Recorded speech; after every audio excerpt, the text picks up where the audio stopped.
wins the week. Scott Taylor has 2 weekly titles. Collie one more dart, double 16, he kisses in. He's got unfinished business. John the sixth player. Double 8. Oh, that's magnificent from Darren Webster. Hello, very good evening and welcome to the Live Lounge in Portsmouth, where Champions Week at the MODUS Super Series is most certainly hotting up. Our first evening session of the week means the race for this trophy is intensifying by the minute. And alongside us throughout the course of the week, describing all of the action, is the asset Paul Nicholson. Paul, great to have your company. Before we talk about tonight's Group B action, I just want to quickly touch upon what we saw this afternoon in Group C. A really, really tight group, but one which is headed overnight by Cam Crabtree. Yeah, looking at the numbers from Group A compared to what we saw today in Group C, it was really interesting to see that Cam was averaging very similar to what he did in the first 3 days. And I think those numbers don't lie. Those numbers didn't get him in the top 3 in Group A, but they've put him to the top of Group C. So what does that say about everybody else? They underperformed and they all know they did. Well, this is how the tournament bracket looks then. If this is the first time you have joined us at Champions Week, we confirmed our first player through to Saturday evening's Champions Night in Tom's sights yesterday afternoon. Cam Crabtree, as I say, leads away in Group C, but the likes of John O'Shea and Chaz Barstow providing tough opposition for him, and tonight we'll get Group B underway. The 5 players involved there: Scott Taylor, Andy Bolton, Darren Webster, Ron Moolenkamp and Reece Colley. And it's an intriguing group full of players that by and large have got a lot of experience, maybe with the exception of Reece Colley. Even Reece Colley's been to the thick end of some big tournaments. And we're talking about an England international here, a British Open champion. And with him, we maybe look at his career as having his best darts ahead of him, whereas conceivably a couple of the others, maybe their best darts are behind him, potentially. I would like those players who shall remain nameless at this point to prove me wrong, but this is a group that has got a lovely dynamic to it. We can look at Bolton, we can look at Taylor and expect them to qualify based on the way they've played this week. But as for the others coming in fresh tonight, there are questions that need to be asked. In terms of Scott Taylor, he came so close to winning Group A yesterday. Do you think he's a player that will let that linger, or do you think this is just a fresh start? A bit like what we saw from Cam Crabtree earlier. It depends on the character of the player in the position. If you look at what has happened before, i.e. last week in Group B, Scott Taylor did not qualify through Group A. Then he came through B with a flourish. So he has done it before. When it comes to his previous Champions Week exploits, he has been through this before. So we know he can do it. It's just a question of whether he can do it for a third time. Well, let's see what the bookies think about tonight's proceedings then. This is how the betting looks. Now, Scott Taylor does go off the 11-10 favourite to go on and win this group. Andy Bolton, the second favourite, at 15-4. But Darren Webster at 11-2. Could that be potential value in your mind? No, there is value. It's as simple as that. Look at some of the numbers he was putting in when he was here a few weeks ago. He didn't win his week. He did stumble a little bit in his final. However, when you think about some of the numbers that he put in on the Friday, when he was settled after his first 4 games on the Thursday night, he's not going to have those kind of nerves and anxieties coming into tonight, in my opinion. So I think he could be someone who could get a slightly better start this time. Value there? Absolutely. Well, let's have a look at the bet builder for tonight's proceedings. This is what you're having a punt on. At home, pays just over 7-1 this evening. Scott Taylor getting the most money is against Ron Moolenkamp at 11-10. Bolton against Taylor over 94.5, check out at 5-6. And Reece Colley to get the better of Darren Webster at 11-10. Your thoughts on that one? Well, most 180s, that's a tricky market to go on. However, Taylor has been someone who's got plenty of 180s this week. Moolenkamp can be a sneaky 180 hitter if he's on form and he gets his rhythm and release right. So that is a tricky one to call for me, but decent value at 11-10. Check out over 94.5 with Bolton Taylor. Yeah, that's always a bit of a punt because if they're scoring heavily, they might only leave 76s and 81s and such, so they might be under that. So some of these markets are quite speculative. So just watch out for what you're betting on. But apparently, according to the odds compilers, they're quite popular. 18 plus, BigGambleAware.org, you're going to have a flutter on the Super Series this evening. Right, we kickstart with Andy Bolton in action up against Darren Webster. Andy Bolton, who was in Group A, perhaps the player that went a little bit under the radar because of the brilliance of Tom Sykes and Scott Taylor, respectively. He takes on the Demolition Man in his first game of the evening. He was runner-up in Week 10 to Tom Sykes, so he's hoping to go one better and lift this magnificent trophy. And earlier on this evening, I caught up with Darren to get his thoughts and assessments ahead. Well, Darren, welcome along to Champions Week. Runner-up in the week that you're in, so you happy to get the call up back in? Well, yeah, of course you are. You know what I mean? You got another chance now to have another go, haven't you? How did you find your first experience on that stage? Well, that was an experience, I must admit. Yeah, no, at the end of the day, when I first came here, I didn't drive up till the day I was playing and stuff like that, do you know what I mean? And didn't know what it was all about. Like I told you last time, he fell off the stage down the hill 3 times. You know where the holes are now, don't you? Yeah, I know where the holes are now, and I kept going forward to throw what I know I shouldn't have done, and that was all a learning curve on the first day. Second day I played all right. Finals day, should have won it, but you know what I mean? There you go, you make mistakes, people punish you. And but I've absolutely loved it, do you know what I mean? I've actually back enjoying my darts again, which I hadn't done since before COVID. So, and I've actually practiced every day since I was there last time. So trying to put a few things wrong, or a few things right what was wrong last time. Hopefully I've done that. So we'll lift us, you know, proof is in the darts, nothing else. Has this actually given you a little bit of a bug back that you may have lost for the last couple of years? Yeah, that wasn't interested at all. Not interested in PDC. Don't like it. You're a lot of mushroom now with them. You get in a room and you can't say anything, you can't do anything here, do you know what I mean? You have a little bit of a laugh, got a little music playing, do you know what I mean? That's brought it back to me again, and I'll put the effort in again, so, you know, beware. People often talk about you as being a stage player, so that environment, I suppose that must suit you down to ground, because you can let your personality out a bit more. Well, yeah, just don't get stuck into it. Don't care who they are, what they do what they like. I just got to go up there, throw my dart. Not going to get an ounce of sympathy from Webster. He's just going to hit double 11, move on. Game shot on the first leg. Darren Webster. Oh, but this decision on tops. Game Oh, shot that's on a the much first better leg. start than last night. Certainly a name that I'm familiar with. Oh, wow. 180.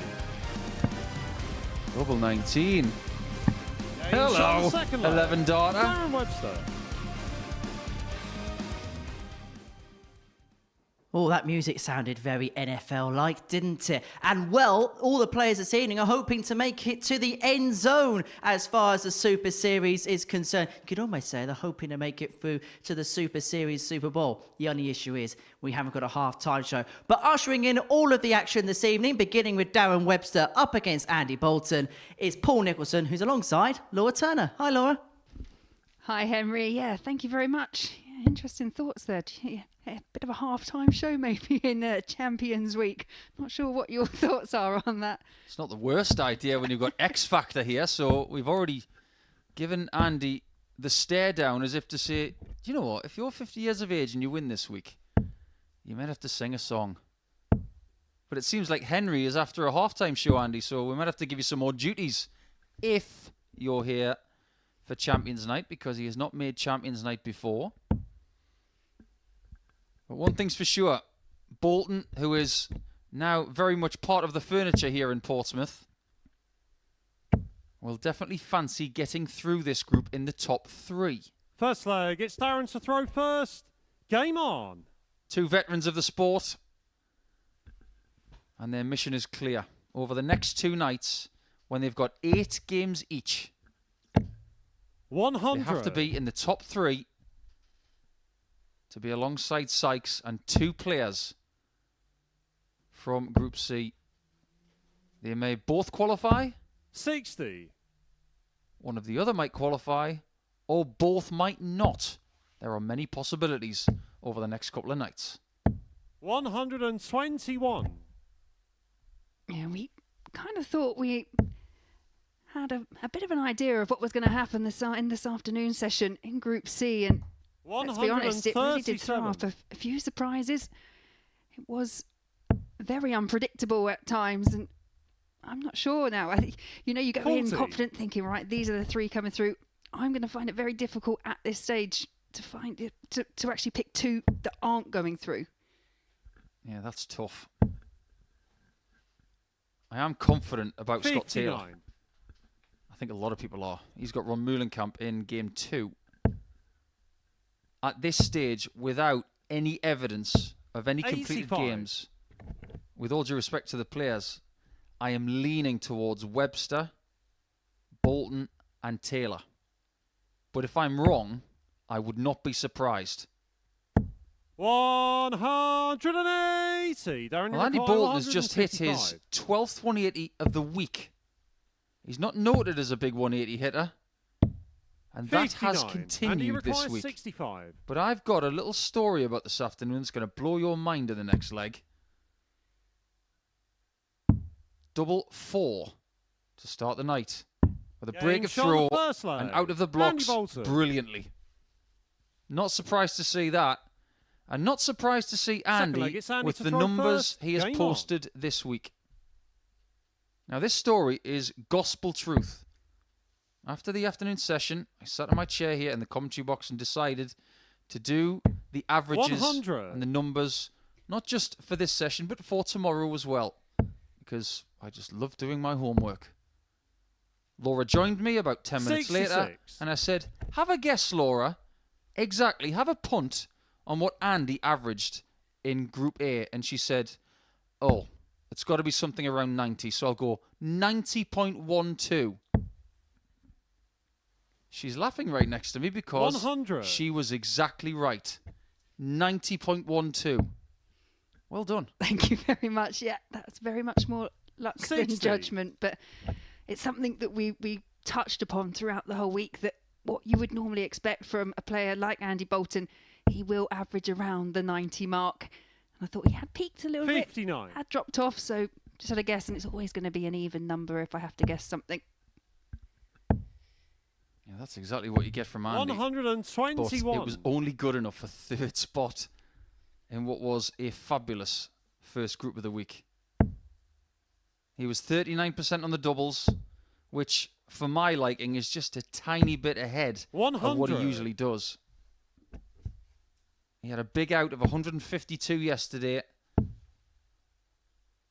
But if there's been 83. one thing missing this week, 142. he hasn't put in that huge performance yet, averaging around 103 plus. Is his best stuff still waiting to be seen? I get a feeling it might be. Yeah, and I would agree, and we quite often say if you're going to find your best stuff, it's better to do it towards the back end of the week. 126. I mean, arguably, the average he posted, which saw him finish in third spot, probably would have seen him topping the table in Group C earlier. 131. Easily. And he requires 16. Double 8 to double the lead. Body position change and Oki position change for double 4. 14. And he knocks Darren, on you 3 require doors 40. and doesn't get an answer. Double 5 for Webster. Game shot on the second leg. He knocks on door Darren number 3 Webster. and gets an answer. Now, I thought when Darren made his debut here a few Third weeks leg, it's ago Darren to throw first. Game on. that he was a bit edgy in his first couple of games. But when he found his feet, he started to play some decent stuff. 140. He's already, for my liking, playing better in his first match of this campaign than he did when he was here in week 10. 100. Yeah, it's interesting because not all of these players have actually won a week they're here, just due to the unavailability of some of the champions for various reasons. 180. And I guess it feels like an opportunity they weren't expected to get. We heard it from Gary Stone earlier today. They want to make the most of it now. They've got it. 140. I think you make a good point. But when Tom Sykes beat him in that Week 10 final, Darren came off the stage. The Darren Websterisms there, you could have said, for someone of his stature. Because he does make fun of the fact that he is a wee bit short. Vertically challenged. But the way he plays the game, it's like he's built like Jack Reacher. The television one, not Tom Cruise. 60. Because if you read the books, he's a big lad.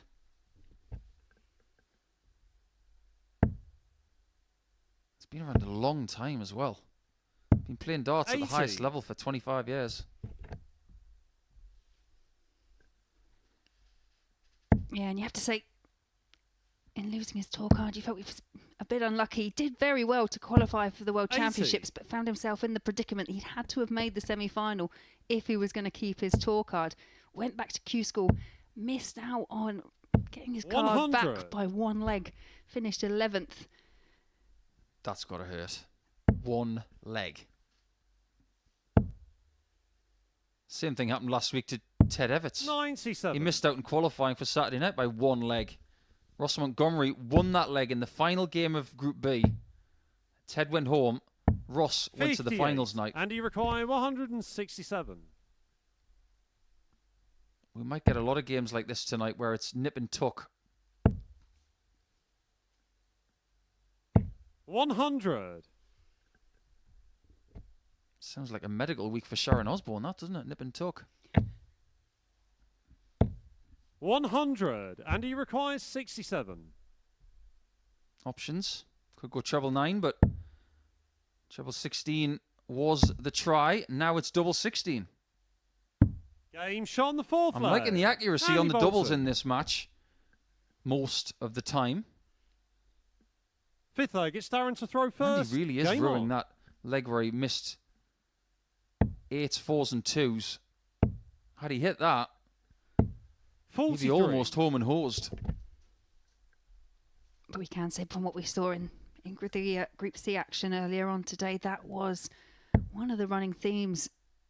The players that were just very inaccurate on the outer ring couldn't take those chances and found 59. themselves now ever so slightly, I wouldn't say cut adrift. I think everyone's still very much involved, but they lost matches where, in theory, they really should have won. 140. Even Wayne Jones from this afternoon, he's still involved. Only got the one win. But if he can get a better start tomorrow, win the first couple of games, he'll be very much in the mix. 180. Well, I'm not sure what Andy had for dinner, but he really has dipped his 57. bread in the 180 column in this game. He had 6 maximums yesterday in 5 matches. He's got 3 in just over half a match here. Where you'd imagine the amount of years these two spent on the PDC 57. circuit, they would have met on several occasions. They'll know each other's game pretty well. 118. It's difficult playing against Darren. There's always something happening. Yeah, do you recall the upside down glass pouring? It was against William O'Connor, I believe. 96. Darren, you require 143. A reference that Darren is like a frog in a sock. There's always some sort of movement. 102. Always been a very energetic person. And he require 109. That's why he can tear a bathroom down and get it refitted in less than a week. This could be a game-changing shot. 93. Fancied it. Darren, you require Doesn't 41. find it. And Webster could, from one and double top, go in front. Well, it's not in the way. Game shot on the fifth leg. What would you Darren say Webster. if you were in the local and you saw that? Good guide. Absolutely. You just know it was going to go in. Sixth leg, it's Andy to throw How often first. do you see Game that on. happening? One that goes wild and just a superb adjustment. It's got a nice ring to that. Darren Webster goes wild. That could mean anything. 60. We're talking about a guy who is really good friends with the likes of Matt Campbell, Jeff Smith. He's been over to Canada to do exhibitions 60. all over the place. I think there are more planned as well. I think he went over there with Andrew Gilding as well. Went to Newfoundland and some other places like that. 140.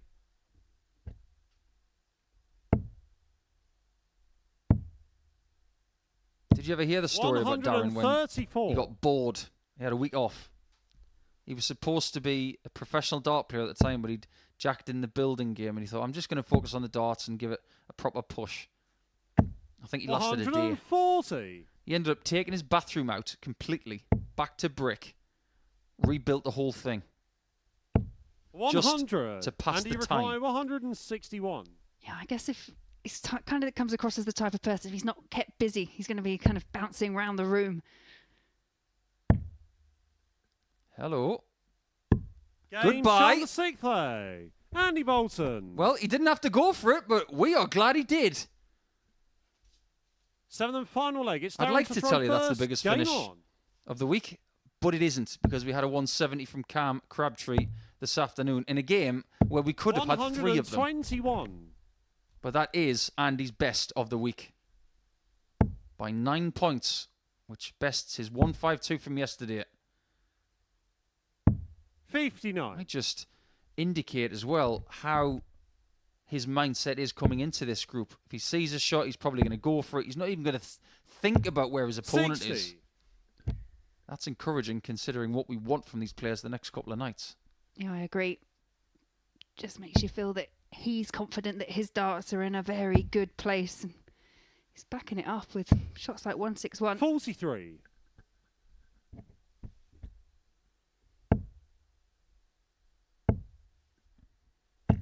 $180. A rhythm that the Demolition Man has that can't really be measured. See it and chuck at it. Simple as that.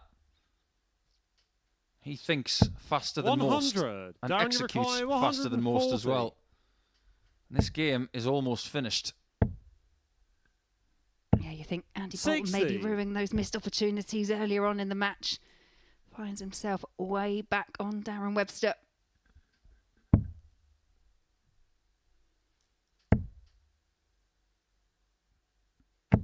$99. Almost leaves a Darren, finish. you require 80. Andy will know that this could be curtains. Double top. 40. Like I mentioned, the last time Darren was in a Group B, he did not start with a win. So imagine if he is more comfortable at the start of this campaign than his last one. 100. Darren, you require 40. He's Game, feeling comfortable shot, now. And the match. That was an Darren excellent first Webster. game of the group. Andy Bolton put in a 161 finish and some excellent stuff. But ultimately his 97 average is not good enough. Gumption from Webster, who manages to make the most of the fact that he had the throw and did so use it brilliantly in the last leg with the darts. 91.6 for him and 50% on the doubles is a good formula, and it might be very key to seeing him through this group over the next couple of nights. We're going to get our first look at Scott Taylor for this evening. What's he going to have in the locker against Ron the Bomb Muhlenkamp? That comes up next.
Welcome back to the MODUS Super Series. What a game to kickstart the night. Dan Webster defying a 1-6-1 checkout from Andy Bolton to win by 4 legs to 3 in a deciding. You get the sense that's the way this group's going to develop. Next up for us, Ron Meulenkamp. Now, he was runner-up to Chris Landman early on in this series. Ron the Bomb, who was meant to be a pundit working on the Premier League for the Dutch broadcasters, but he is here playing tonight up against Scott Taylor, who made it so close to qualifying for Champions Night, pipped to the post by Tom Sykes. But what can Ron the Bomb do? World Grand Prix last 16, so his double in, double out tits might be handy for next week's competition. Up against Scott Taylor, the former Challenge Tour event winner, hoping to be a Super Series champion of champion. Right, in the commentary box for this one, Laura Turner is alongside Paul Nicholson.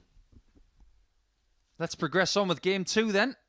And it is a very warm welcome to the Bomb, Ron Meulenkamp, our only left-hander of the week, who will take on the man who very nearly won Group A this week. But he's got form First leg, for what he's about to do. First. Game and on. the form is good.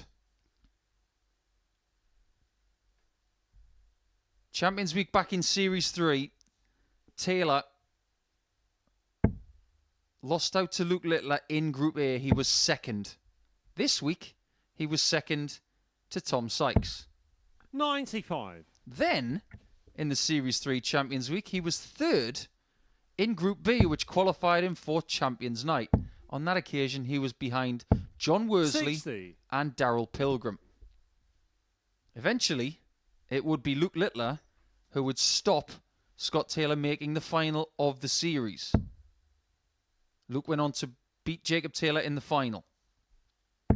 Luke isn't here. Taylor is, 59. but the route is the same. Yeah, but I get the impression, just from what we've seen from Scott Taylor, if he can replicate 44. what we saw last week and what we've seen so far this week, I think he should be finishing higher than third. I think he has the potential to top this group. But he has been here a fair few days, and I'm sure he will be bitterly disappointed to have missed out by 41. such a narrow margin in topping Group 8. It's a bit like finishing second in a marathon, and then the consolation of being second in the marathon is that you have 100. to run a half marathon to try and get to the final later in the week. Only 8 games, and I say half marathon because that's about as half as you can get from the 15 59. he's already played. I sincerely hope for his sake that he has rested up well overnight and through the day today and is refreshed ahead of this 140. challenge. Well, we saw him, didn't we, arrive at the venue a good couple of hours before, getting some more stage practice. We did say he's been up there a while, but I think he just likes to come here, get to the venue, settle down, just got that level of focus, and actually just saw a little bit of that kind of snarl that we've seen throughout the last couple of weeks. 17. Scott, you require 157. Maybe Scott is the same as Conan Whitehead, who once said about this place, it feels like home. 95. Maybe the biggest compliment anybody's ever paid this place. Because if you're a dart player and you're at this level, this is a tremendous place to play. Great place to practice too. Facilities for the players are brilliant. 140. And we have seen some Scott, you extra require special 62. performances this week, especially from Scott and from Tom Sykes. 57. I'm not sure how that Ron, could you have gone require worse. 90. Leaving 5 from that position. It's not as if any dart he threw there was bad. He just missed 10s and 5s by the smallest margin. This would make it worse. 70. Well, that was close Scott, you too. require 5. Yeah, so just to salvage the opportunity here to take an early break. 1 for double 2. Double 1. We've seen a few players get down to Madhouse so far this week. No score. Ron, you require 20. Double 10 for the lefty. He's going to have to go to his right and over the top. Game Just like shot that. on the first leg. Ron Moulenkamp. An astonishing amount of experience for the Bomb, who's played for his country. Second leg, it's Scott to Has throw 10 first. years Game on. of PDC Tour card experience. But over the last couple of years, things have just started to tail off. 180. He's been through rebuilds before. He has completely remodeled his throw before. So don't expect him to just wither and go away into the dust and become a Dutch TV analyst. 180. Hang on a minute, Scott. What are you up to? Obviously not very happy about the missed starts at doubling that opening leg. It's one way to come back from it. Was he going to go one better than Nathan Aspinall in Glasgow? And get him in price in Glasgow because they missed the double for the 9 tonight. He hasn't got to dart number 7 or 63 8 or 9. So still a brilliant leg. Consequently, in Premier League darts tonight, the final is going to be Michael van Gerwen against Luke Humphries. 27. Scott, you require 78. I'd like to come back to that if I may, because my soapbox is right next to me and I'm going to stand on it for about 10 seconds. 38. I'll wait to see if Scott can win the leg in the next visit. Yeah, I think for Scott, he's missed 5 already at the double. Wasn't a part of his game that was giving him too much trouble over in Group A. 100. No shortage of maximums tonight, Laura. We've had 5 in the first game. We've had 3 in this one.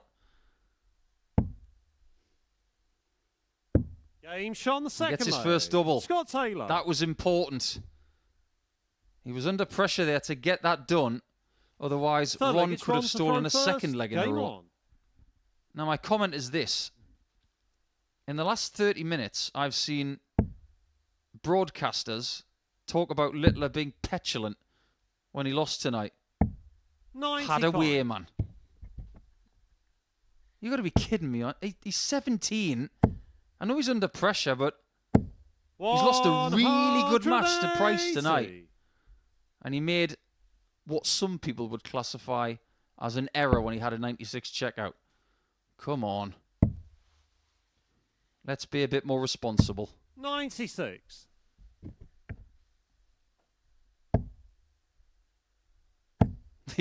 What's he up to?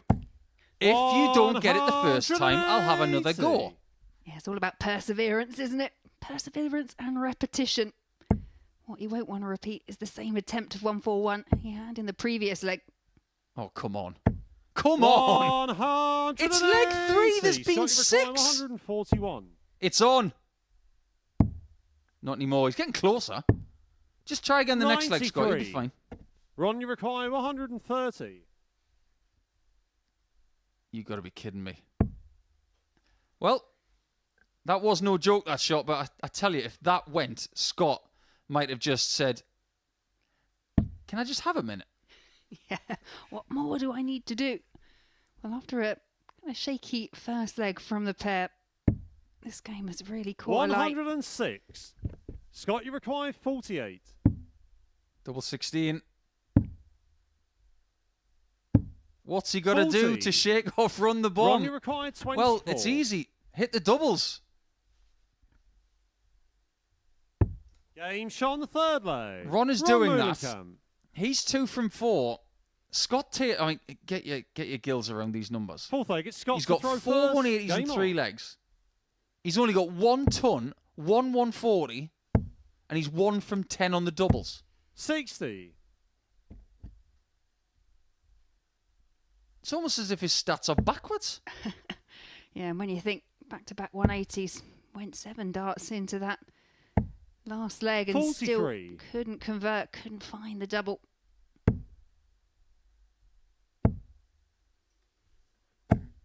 85. I sincerely hope for his sake it's not going to be one of those groups where he pulverizes the treble 20 and struggles on the outer ring.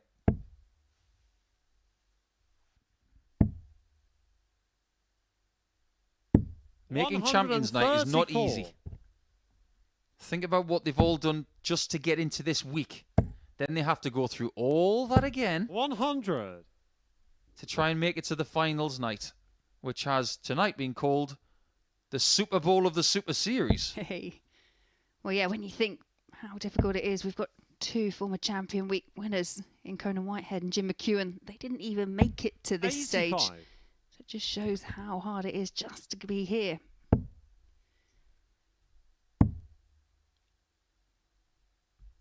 And Luke could not be here. You could classify him as 42. the Kansas City Chiefs, the dynasty-style player. And he won't be coming back anytime soon. And Raymond Smith still has not had a chance to defend 44. winning Series 2. I really, really hope that we will see him again. That was some night when he won against Matt Clark. What a final 96. that was. 4-3 in the very last game of the series.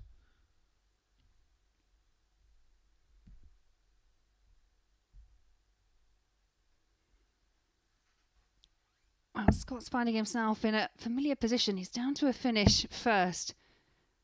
What he has struggled with is actually converting 40. those Scott, you require advantages into 180. actual legs. It's got to start now. Double 19. That's more like shot it. on the 4th leg. Scott Taylor. 2-2, and he could mount an assault on 5th Ron's leg. It's throw Ron to now. throw first. Game on. If he doesn't break him, he's going to lose. But look at his numbers for the week. These are the numbers of someone who did not win Group A. 95.39 for 15 games of darts. 45% on doubles for the week. 24 97. 180s. And a best performance of 105.15. And a PB finish of 160. He's ticked pretty much every box performance-wise this week. But he ran into 28. possibly a new star in Tom Sykes. And the last time he was denied in Group A in a Champions Week, he ran into a superstar.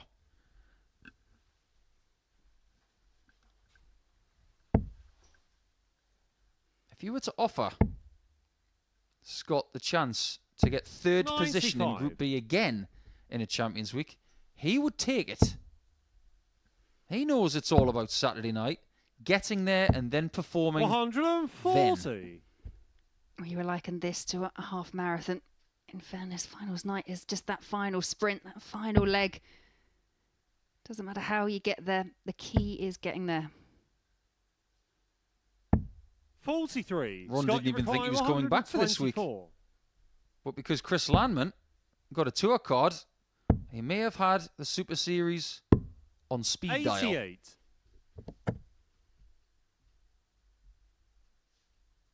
The assault has been made on Muhlenkamp's throw. He awaits double 18.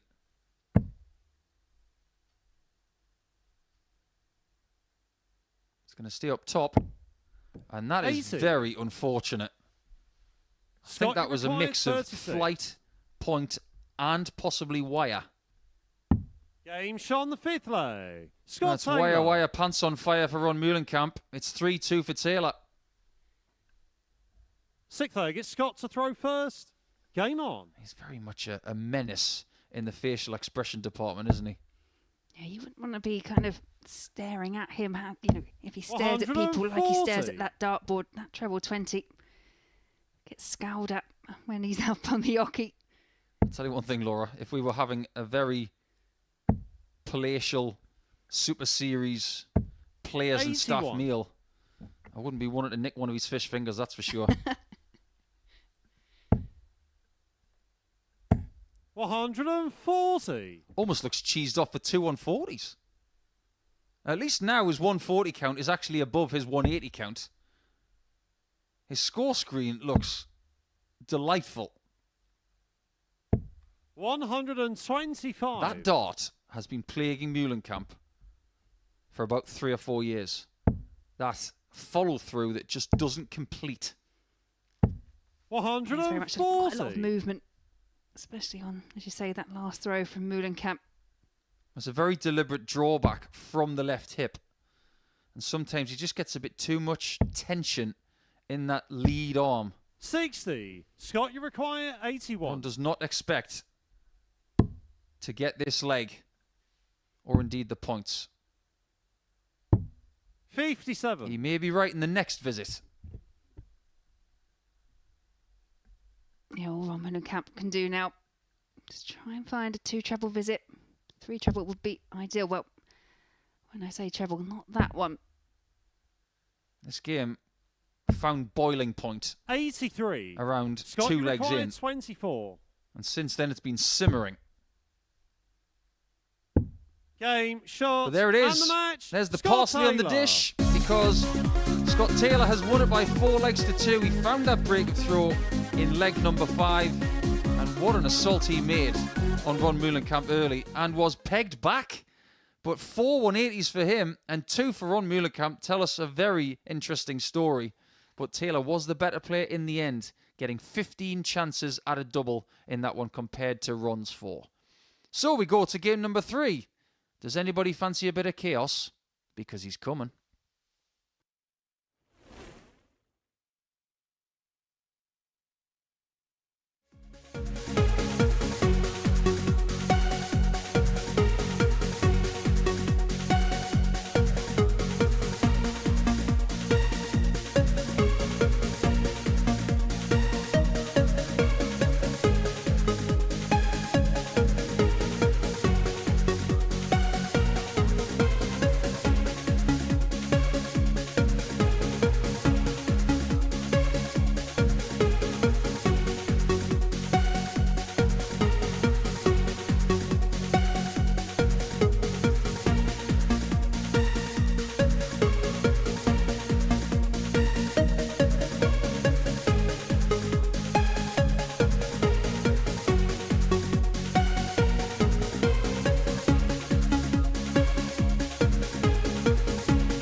Welcome back to the MODUS Super Series, where it's fair to say that the disappointment of Group A hasn't lingered for Scott Taylor. 96.5 average.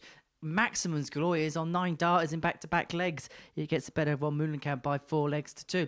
Well, we've already seen Dan Webster in action today. We've already seen him in the winner's enclosure against Andy Bolton. And he takes on the last player we're yet to see yet here at Champions Week in Reece Colley.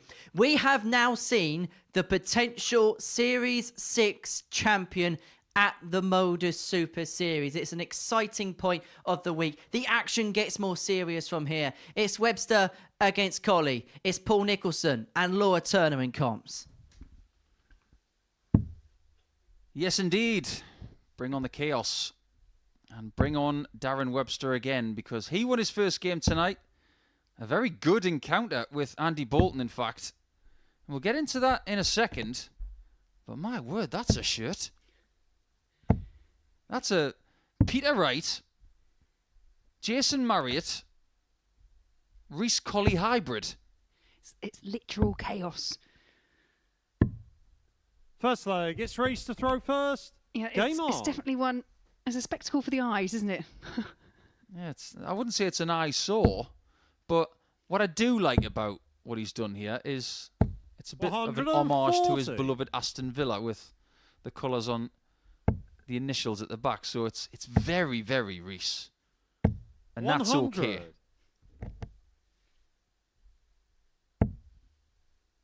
Looks like he's using Michael van Gerwen style darts. 135. With Aston Villa coloured flights. And he does get on with it, does Reece. He is very much a regular here at the MODUS Super Series. 41. And has been getting progressively better series on series.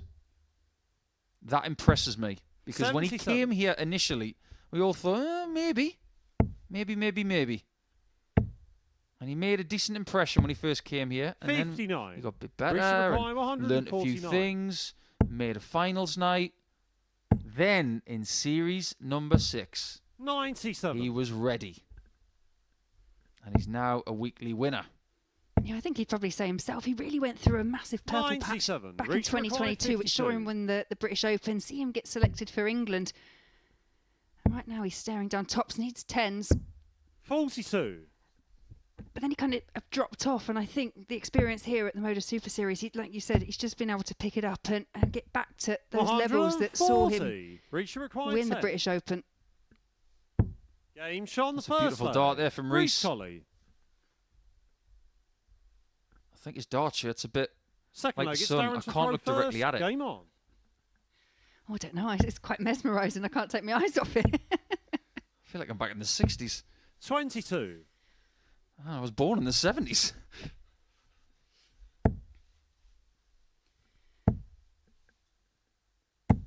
$140.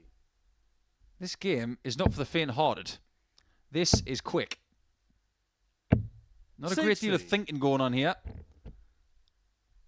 One thing that I noticed earlier when Reece was practicing on the stage with Andy Bolton is that 140. he's a dedicated follower of fashion, is our Reece, because he's got the littler shoes on, hasn't he?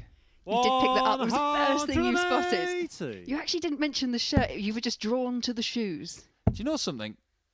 There's one thing a lot of people know about 100. me. One of the first things I do when I haven't met someone for the first time, or indeed if I'm seeing someone for the first time in a while, I look at their shoes. I don't know what that says about 59. me. Reach require 121. Wow. I've just pointed out my shoes. I have got a dirty, great big mark on them from when I took the kids to the fair yesterday. Game shot on the second leg. Oh, Reece has just left a Reece big mark Colley. on leg 2. That did not last long. They're averaging less than Third leg, it's Reece to throw 85 first. seconds a Game leg. on.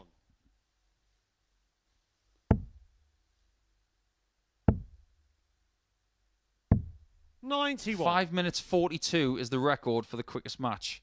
Alexander Merckx against Jelle Klaassen. 100. Yeah, this, if it goes all the way of Reece Colley, could beat that record.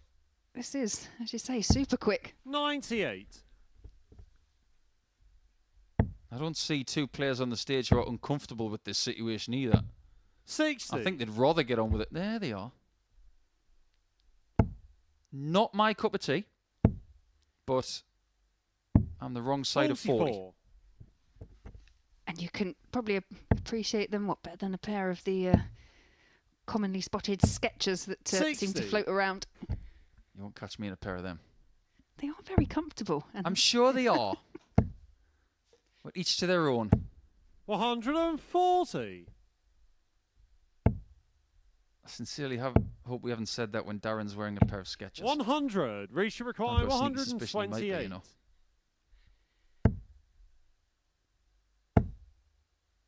Everything in this game 88. is going the way of Reece Colley. He's playing beautifully. He's playing so well. He's making 60. the Super Series stage Reach look require like 40. his hallway.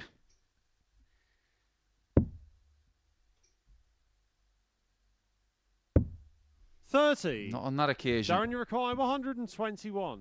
We've already seen one from his opponent. Can we get one back?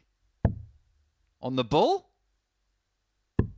96. Not quite. Reach, you require 10. No, that was Darren Webster's first chance at a double, and it happened to be bullseye. Surely. Game shot on the And third I promise, leg. Reece, I will stop Reece calling Colley. you Shirley. 3-0 up in less than 5 minutes. Fourth leg, it's Darren to throw Rapid first. fire Game brilliance from someone who is very highly regarded. 97.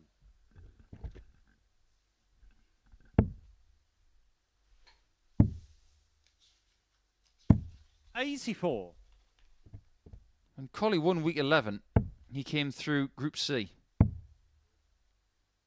which is 37. sort of the same as Ron Meulenkamp because he came through Group C and ended up being runner-up in week 7. 60. Seen an awful lot of people who have got here to Champions Week 82. without the need for Group A. I just wonder if that is a pattern that might transcribe into the 100. next series. Scott Taylor, when he was coming through week 12, didn't win Group A. 140. Came through Group B. Sykes came through Group C. Webster came from B. In fact, 43. Darren, you require 145. everybody who's here this week didn't win a Group A. It's really weird. 85. Doesn't bode well for Tom Sykes in series number 6. Because when you're winning a Group A situation, 85. Darren, those you 2 require days off 60. are proving to not help. Double top. 40. This Reach is a you match-winning require chance then. 129. I think Darren forgot something. How can you not like that? Well, he's smiling because of the humour of that. Is he smiling for a different reason? Not yet. 57. And that is something Darren, you that required 20. is so Darren Webster. Game And shot that on the is also fourth something leg. that is so Darren Webster.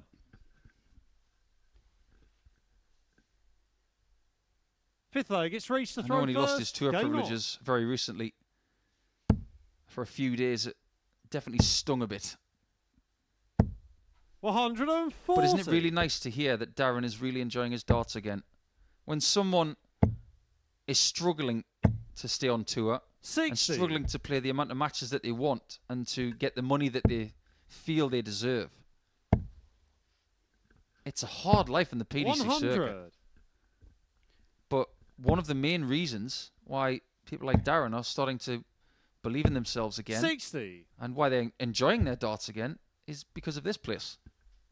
Yeah, I agree. And I think you could probably say this about any sport. If you're not really enjoying it, 100. you don't end up getting the results. It becomes less. You get less of that thrill, and it becomes a real chore. 140. Reach require 161. Darren is one of those players who's an Olympian grabber of darts out the board. 129. He might only have to grab them out the board one more time. Admittedly, after a maximum. 180. Shake the head. Required 32. He thinks the game is over.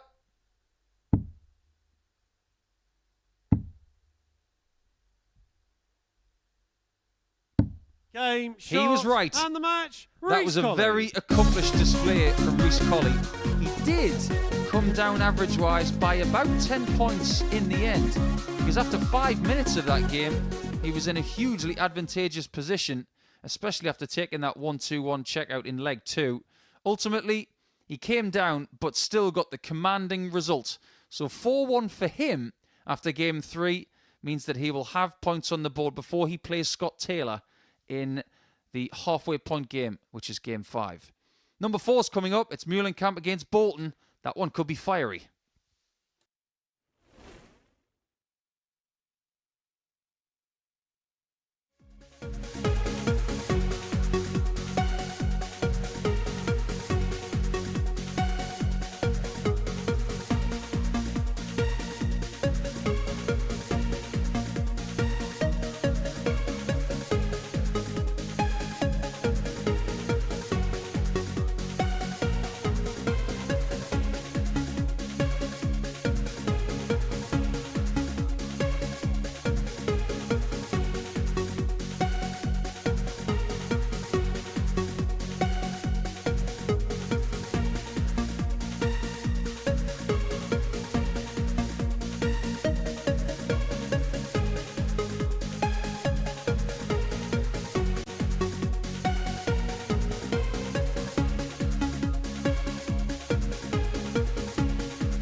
Welcome back to the Modus Super Series. And before the break, Reece Colley got the better of Darren Webster by 4 legs to 1. So 1 win, 1 defeat for Darren Webster. And also, a little bit of a fun fact for you, fun fact fans. We're now 2/3 of the way through the Bet Builder.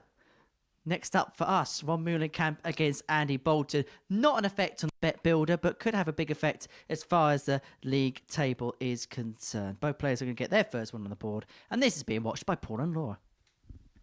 Yeah, we're still here, and we're into game 4 already. Well, when you mentioned the Bet Builder there, and that we are 2/3 the way through it, that's the kiss of death on that one. I'm laughing because I think you're probably right. We shall see. First leg, it's Andy to throw first. Game on. on. The scheme of this group, we shall be. Andy lost his first game by 4 legs to 3. Sounds like I'm rhyming. 97. You won't be happy that he lost 4-3. However, in your first game, if you've performed well, which he has, he's had 3 maximums and a 1-6-1 checkout. 140. But he didn't have the darts in the first game against someone who did perform as well. You can accept that, can't you, Laura? You can, but I still think Andy Bolton would have walked off that stage scratching his head slightly because it just felt like he was the dominant player. It was, almost 6 points higher average. As you say, more 180s, better doubling slightly. Actually, the only statistic I can see here, he got 3 doubles from 8. Darren Webster 4 from 8. Kind of goes back to what you were saying this afternoon. 57. It was that one dart that just made the world of difference. But yeah, I just thought, scratching his head. But like you say, if you can just maintain that, come back out, do something similar, 140. you may be in a good position. I wonder how Meulenkamp is feeling about averaging mid-80s and getting a couple of legs against Taylor. I think looking at the glass half full, he will be happy that he troubled someone when they were really hot at the start of that match, but just couldn't find his way 123 to getting the points. And he required 164. Only 7 games remaining for these two. And if you've played in a Group A situation before, you know that 7 games can rattle by quickly.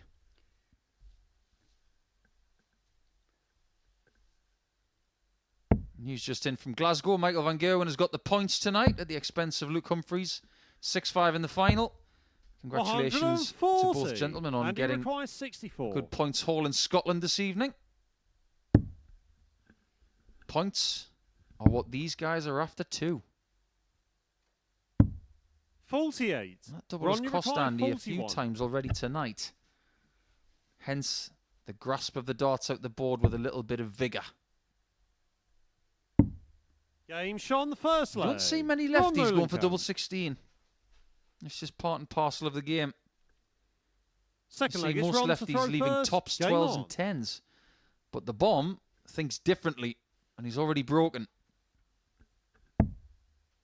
Yeah, worked well there for him. And making a very fine start. 180. First 180 of the match goes the way of the bomb. Wasn't always called the bomb. No, previously he was called Boom. 100. And now Leighton Bennett's called Boom Boom. Let me hear you say wayo. That's got to go in the app as well. Got to say wayo. 100. Wayo. Let me hear you say way I. Yeah, that's better. I like that. How have Newcastle not got that at the Newcastle football games yet? That's a corker. 100. Well, someone could be popping a cork in the next 48 hours. The winner will be crowned on Saturday night. I would say 125. in the next 48 and a half hours.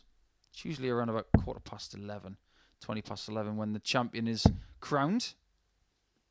Someone's going to be 82. a little bit richer with 20 bags of sand.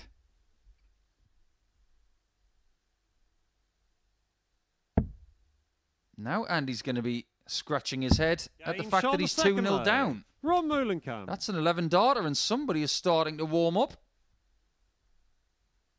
Third leg, it's Andy to throw first. If Game on. Moulenkamp wins this game, Andy Bolton is going to be the only pointless player at the halfway point of night one. And Moulenkamp is playing properly. Yeah, he's playing very well. Look at that average. I know we're just a couple of legs in, but could be the halfway point. And if he can maintain anything near what we've seen so far, as you say, Andy Bolton in a bit of trouble in early stages.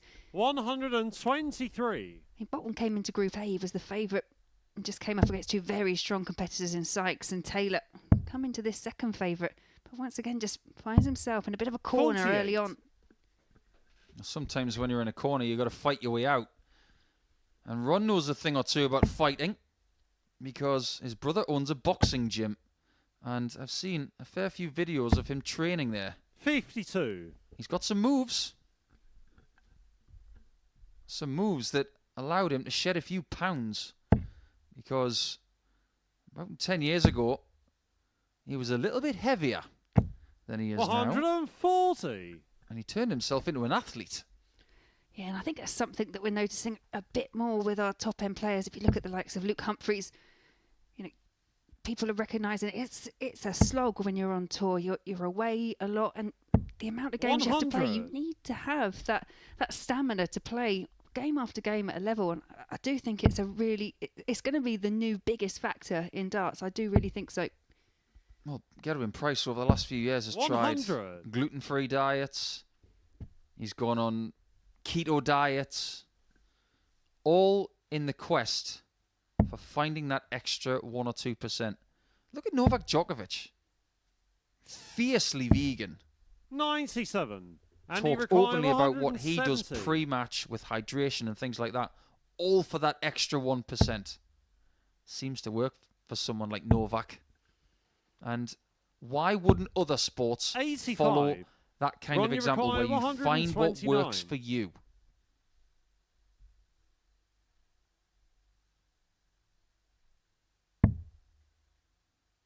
$60 for the bull for 3-0. Anyone for a bullseye? 104. That was Andy mightily required close. 85. Had his hand on the button, didn't he? Just couldn't press it.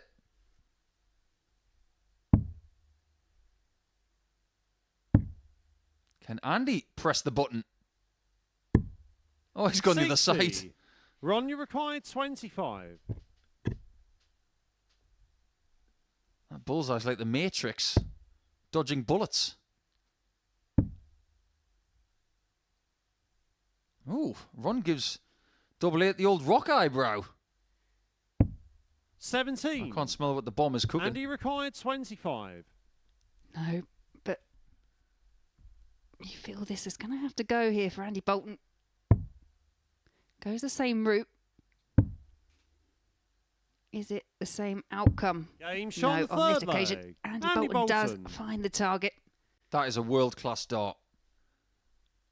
That first dart at Fourth double leg, eight was it's just a Ron to throw little too first. close. Game on. Ooh, yeah. We love that. That was half Shirley Bassey, half Hulk.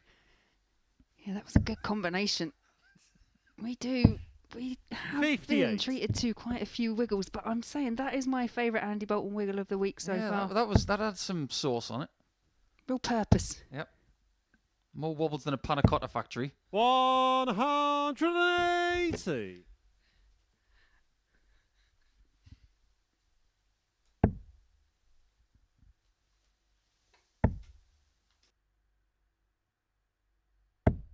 $100.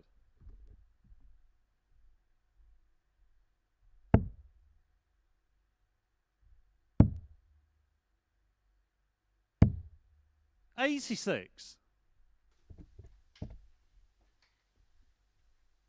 We really have been treated tonight to a lot of 180s as well. Only one person tonight has failed 41. to get a 180 in a game and get a load of this.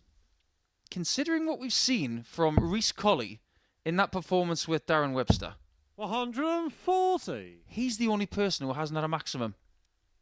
Webster has got 4. Meulenkamp had 2 in his first game. He's got 1 here. 98. Taylor had 4 in his game. 95. Bolton had 3 in his first game, and he's already got 1 here as well. We had 40 on Monday, 40 on Tuesday. 55. 32 yesterday. It really has been a great week for the maximums. Yeah, we've been treated to certain games where 121. players have produced so many, as I say, opening match was 7 in just the first match. You don't want to be going around the houses. 30. Ron, you require 83. I think Andy's doing a really good job here of internalising his real feelings. He will feel really, really bad at giving Ron this chance.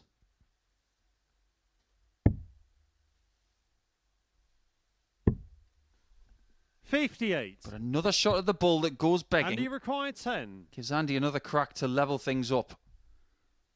He's been in jeopardy this whole game.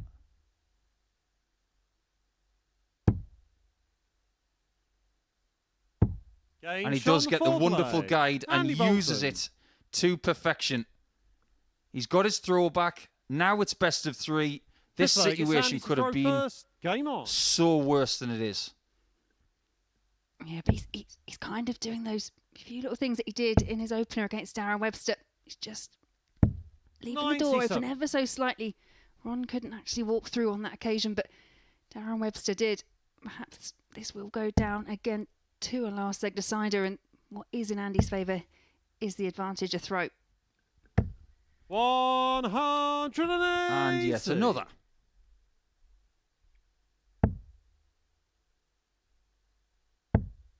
$16 maximums so far. 100. We are now averaging 4 a game. This is starting to feel like the start of Group A again. First game of the week, we had a barrel load, 96. and it didn't stop. Well, we'll be honest with a group with the kind of nicknames that we've got. We've got the Bomb, we've got Chaos, we've got the Demolition Man. You know, you're going to expect some kind of explosion, something explosive, and they are not disappointing. Yeah, someone might want to check the foundations of this place after the end of Champions Week, because this place is going to be reminiscing with a very famous AC/DC song with shots like that. 180. Because they are going to shake your foundations. And you wouldn't mind being a fly on the wall for that. 100. Ron, you require 45. Double 16 for Ron.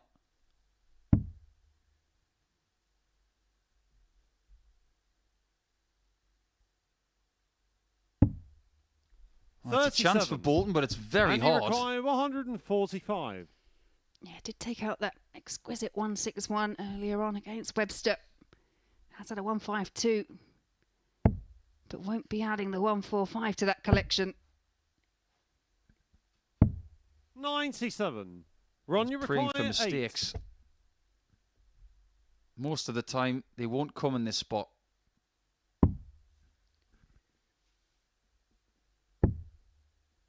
Or will they? 6. It does come. And he has to make hay while the moon shines. 48.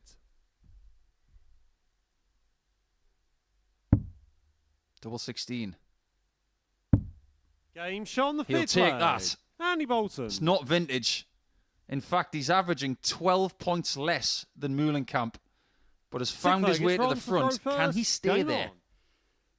Arguably, Meulenkamp very, very dominant in his opening 2 legs. Hasn't been able to back it up. 100. Andy Bolton 3-2 ahead. And if Meulenkamp can't take this leg, it'll be Bolton throwing for the match. I'm sure there are plenty of people tuning in tonight who have been watching the Glasgow Premier League, and if you're joining us a little bit late, thank you for joining us. We have a challenge for you, by the way, because I think there's something in this.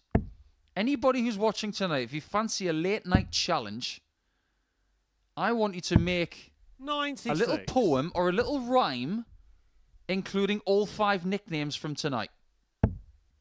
You've got to get X Factor, the Bomb, Chaos, 135.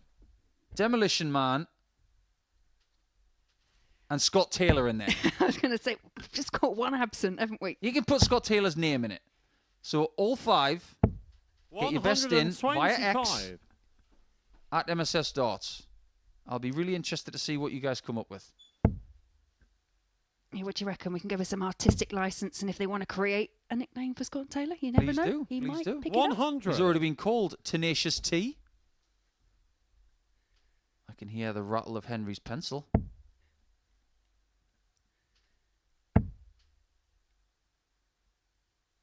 We've had a 170 today in a game that could have had 3 of them. Require 170. Are we going to get our second of the week when Ron is sitting on a double? What a lie that is for another. Bullseye to win the match. Oh, the line was so good. Ron, you require But the weight of dart just wasn't the same. Yeah, well, this for an even match and a last leg decider. Game shot on the 6th Doesn't leg. need another chance. Ron We go the Mullenkamp. distance. For the second time in a game involving Andy Bolton tonight. He did not have the darts Final on leg. that It's Andy to occasion, throw but he does first. this time. Game on.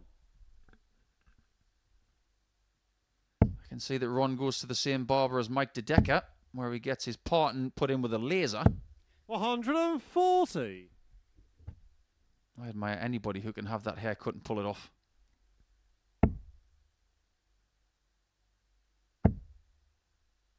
Not quite as good as Danny Jansen's, though, is it? No. Still 100. top hairstyle of a dart player. That, and as I've mentioned before, kind of a vintage Steve Beaton. Have you ever seen the photograph of 60. a certain golf day that Steve Beaton was at Staverton Park? There were 300 people or so in having a night with Steve Beaton, and everybody wore a Steve Beaton mask. They took a photograph of it. 60. Steve's at the front and everybody in the background has a mask on. I was there. It was hilarious. Yeah, very good, very good. I did see it. And he's looking to ton down here. 100. He wanted more, though. We have had a 5-ton game this week from Wayne Jones. I believe it was done against Andy Bolton as well. 96. Not much between them, but Andy retains the throw. That is key here, and he does have a half-dart buffer. To maintain that, he must get a treble, and he does 99. with the last dart. That was really good. Yeah, you feel big last dart coming in there from Andy Bolton. Mullenkamp just finds himself in that position where just has to hit as much as he can and hope he gets a chance. 140. And he requires Now they can only be 102. separated by 3 points instead of 44. He's got the ball. Double 16. 70. Doesn't get any closer than that. Ron, you require 105. Make no mistake. If the bomb hits this, it hurts. He's going for 2 double tops. It was a fine try. 85. But Bolton And must he requires get this, you 32. feel. He doesn't want to be languished at the bottom of the table after the first half of play tonight. But the mistake has 24. been made. And he Ron, you can't require look 20. as Ron goes to break him on double 10.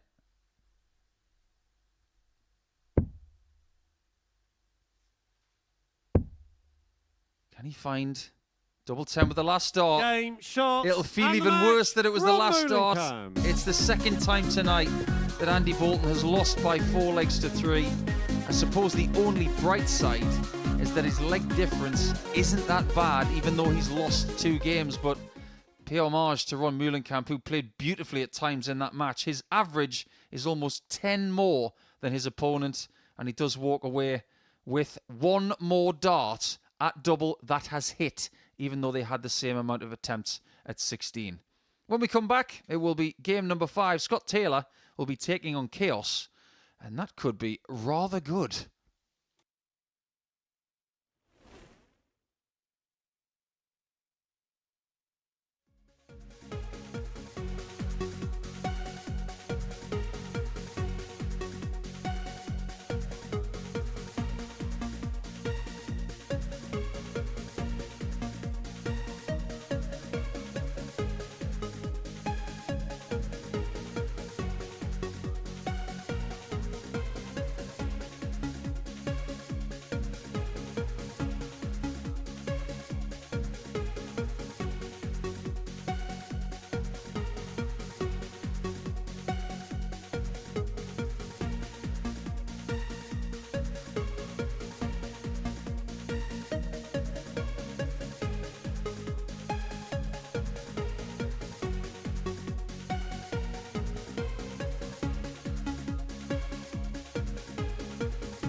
Welcome back to the MODUS Super Series, and welcome back to Champions Week, where it has been a night of fine margins as far as Andy Bolton is concerned. 2 games played, 2 4-3 defeats before the break. Ron Moulenkamp winning in the last leg decider with a 96.5 average. So we have reached the halfway point of our evening's action. Both Scott Taylor and Rhys Colley have got victories to their names so far tonight. They're looking to keep up 100% records. Who's going to claim the points in this one?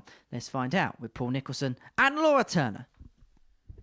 Yeah, welcome to Game 5. And this is a battle between 2 players that like to get on with it and are quite ferocious. So let battle commence to see who is about to get to 4 points. Because we know that Andy Bolton, who has suffered 2 4-3 defeats tonight, it's Scott to throw is going to be at the bottom of the Game table on. after the halfway point in night 1, which is somewhat harsh. But he did miss 4 match starts in the previous game. 100. One of these will be at the top come the halfway point of the first night. But who will it be? Will it be Chaos 55. or a man known as Scott Taylor? Yeah. Nicknames for Scott Taylor. Yeah, please do. If you've got any 46. ideas. We've had a few over the last few days. That's just talking about the nicknames we've got. 60. Yeah, I like Tenacious T. I do. It's just so primed. It's well themed. 140. Nobody thwacks a 60 the way that Scott Taylor does. He gives it some extra sauce, doesn't he? 80. It's almost like he's angry at it. And I do recall at one point he was asked, "What was the improvement? How, what is it that you 95. did better?" And he just said, "Throw him harder." Might have to get Scott Taylor up to the Highland Games. See if he can chuck those bells over the 141. Scott, over the high jump thingy. 120. That's not the technical term, by the way. I was going to say, that's not one of your speciality sports, I take it. 84. They toss the caber up there, and they're more than 24 grams. 125. Well, that looked fairly easy for Scott, you require Rhys Colley. 36. Game looks in a really good place.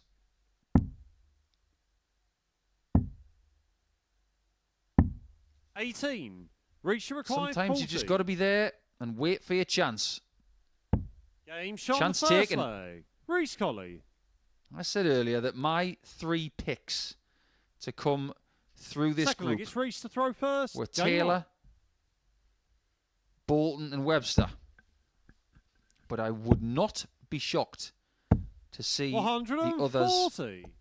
go through if they did. At this point, 134. usually we have enough information that will give us more of a likelihood as to who's going through. 80. I actually feel more lost than I was before. Yeah. Yeah, absolutely. But Rhys has 41. demonstrated the levels he got. He did tail off at that end of the match against Webster, but still came out a 4-1 winner and started off very strong here. 58. If you want the latest from the World Senior Championship today, the afternoon session was all 3-1 scorelines, wasn't it, Laura? But tonight it's all 3-2s. It might not be 3-2 in the last match between 100. Jim McEwen and Kevin Painter, though. But Lisa Ashton has beaten Michael Huntley by 3-2. Neil Duff has just come through 59. against Richard Rowlands. And Mark Dudbridge has dispatched Glenn Durrant just by the odd set. Yeah, very narrow margins. Very narrow margins here as 90. Reach your required 164. 19's the target.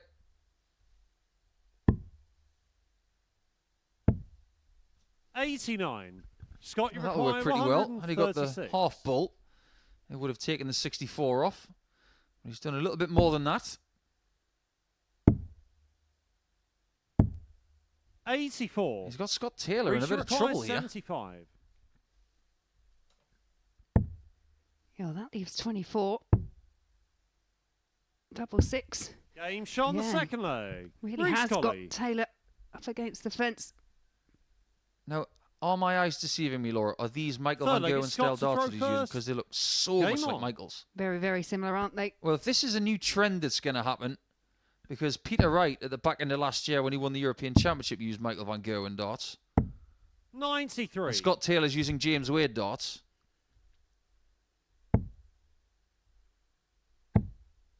I remember on tour, 100. one guy used to use my darts at the same time as me, and I said, I can't be beaten with my own equipment. That would suck. Yeah, that would be slightly painful. wouldn't it? 96. Yeah, Ross Twell. He was playing against me, and I thought, I just can't lose this game. I wouldn't be able to live with myself, and I didn't. 100. Wouldn't be so fussed now. I bet you would. 90. I bet secretly you would. I'm trying to be nice. See, this is my theory. If I don't play, I can't be beaten by my own equipment. 100. Yeah, but where's the fun in that, Paul? Yeah. I see your point. 140. You never know. I might get the call to the Super Series this year. Yeah, that would be good. 57. Scott, you require 82. Let's focus on the players who are on the hockey right now. Aha. It's the old Mensa Game shot Sunovic third approach. leg. Scott Taylor. I like it. And in the words of Jim Carrey, I like it a lot. Fourth leg, it's Reese to throw first. Game on. He hasn't got a nickname, but he's got a brilliant logo. It's almost like a 137. superhero type emblem on the back of his shirt. Yeah, it looks like a puzzle. You've got to get the two letters apart with just one move. 140.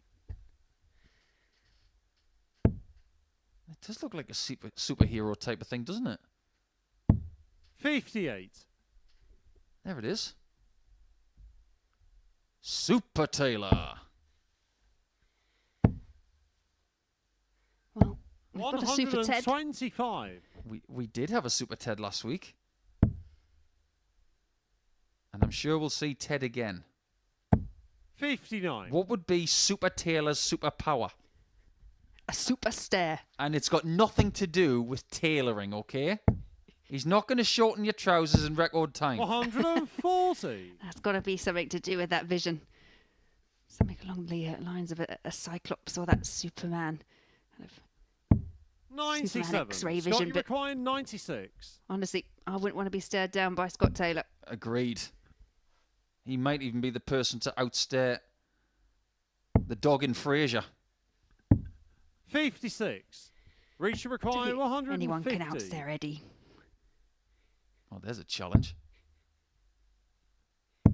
Oh, hello, double 18. 132. Creating Scott, a you require chance 40. from a distance. He could have really hurt Scott Taylor there with that. Yeah, but Scott's still got to take it. Last chance and can't. 20. He's Reach one you from require 7 on 18. doubles. Reese has had 3 less shots, has hit more, and now he's James got on the 3 fourth legs. leg. Reese Colley. This really could. Do you get that? RC really could. Could be his group, you Fifth know. leg, it's Scott to throw first.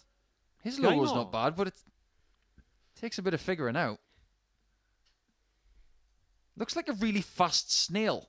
If you look at it from the back. Turbo. 140.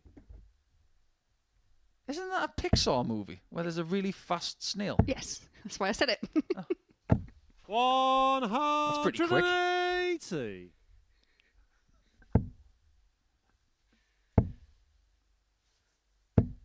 60. And the way Reese Colley's playing against his opponents tonight, he's knocking them black and blue. And look at the colours that Scott's wearing. 57. Yeah, he's definitely feeling it.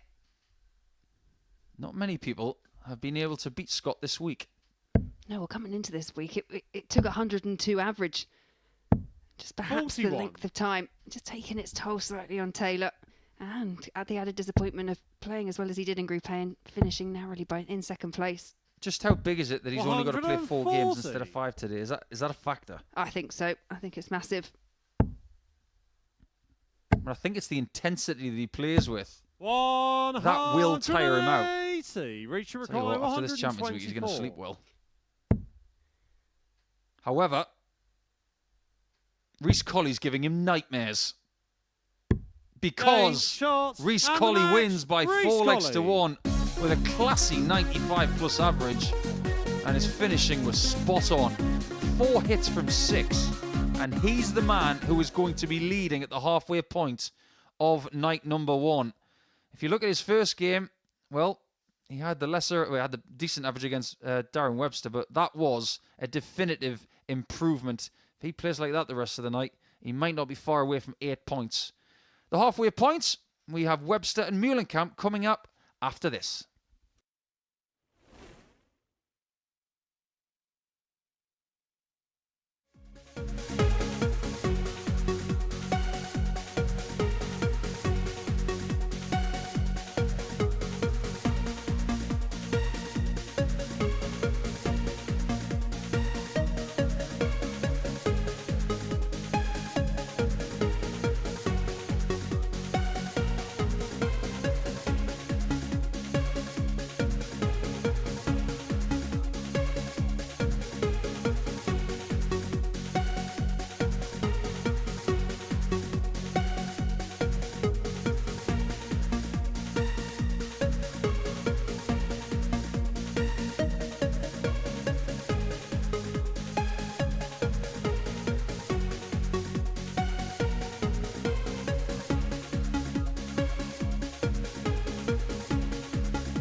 Very warm welcome back to the MODUS Super Series, where we are midway through the night's action here at the Live Lounge in Portsmouth. Champions Week has gone up a notch on this Thursday night, and this is what we have seen so far. Right, 5 of the 10 games have been and gone. Some tight affairs in there as well, especially if you're Andy Bolton. 2 4-3 defeats for him. However, at the end of the first half of matches, there's only one player that's unbeaten in the league, and that is Reece Colley. Well, Paul Nicholson has been watching all of the action in the commentary box. He joins us now in the studio. Is it fair to say that tonight's action's kind of gone to plan so far, where we've seen a lot of tight matches and games being decided by fine margins? Yeah, I think so. Reece Colley's look really, really comfortable, and he looks in good touch. One of the benefits of winning one of the later weeks is that you have a minimal gap between winning and coming back. And it's such a lovely feeling to win something like week 11, then just have a week off and then come back, and it'll feel really fresh and comfortable coming back with that knowledge that your game is in a good place. He's looked superb tonight. Scott Taylor will be frustrated that he didn't make more of a game in Game 5, but I think the most frustrated person at the minute is Andy Bolton. Losing 2 4-3s, he will not be happy. He most certainly won't. And going back to Reece Colley, to a certain extent, is he playing better than he did in the week that he won? So far, so good, but we're only 25% of the way through Group B, so there's still a lot more to do. And we always say that darts is on the day. Well, today's working out pretty well, but as he goes into the early hours of Friday, he's still got more things to accomplish. But what we can see from some of the things he's already done, like that 1-2-1, is that he's thinking clearly, he's doing the right things at the right times, and it doesn't seem as if he's putting himself under too much pressure when he's getting to the match-winning moment. It certainly isn't. Going back to Andy Bolton then, he hit a 1-6-1 to take it all the way against Darren Webster. It's just been one of those nights so far for him, hasn't it? Yeah, but if anybody's going to dig their way out of this, it's going to be Andy. He's got a very strong chin, but there's only so much you can take in a Group B situation. We've already mentioned we're 25% of the way through already. So by the end of the night, he's going to have to put points on the board. Worst case scenario, get 2 points. If he walks away with 4, and he repairs the minimal leg difference damage that he's had, he'll be okay with that. Who else has caught your eye so far this evening? Well, Darren Webster, for me, it's very unpredictable at the minute, but I get the feeling that we're going to get the best version of Darren towards the end of a nightly campaign. So his next 2 matches will definitely pique my interest, I think. Well, let's have a look at the table then, following the first half worth of matches. As you can see, Rhys Colley, the only player unbeaten so far, Andy Bolton, the only player without a win, and the player in second position in the table is Ron Meulenkamp, who had a decent average at 96.5 in there earlier on this evening. And maybe we mentioned at the top, so maybe the player's gone a little bit under the radar. He played very well in the week that he was in, and the player he lost out to was Chris Lamon, who won a tour card and is actually the reason why he's here tonight. Yeah, I think Ron probably expected to come here for the last few weeks. He is here. And to say that he's somewhat floating under the radar as someone who's just come off a 10-year tour card stint tells you that maybe he doesn't get the credit he deserves for the player that he has been for a very long time. He's been a Dutch international as far back as around about the 2008-2009 season. So he's been around a long time.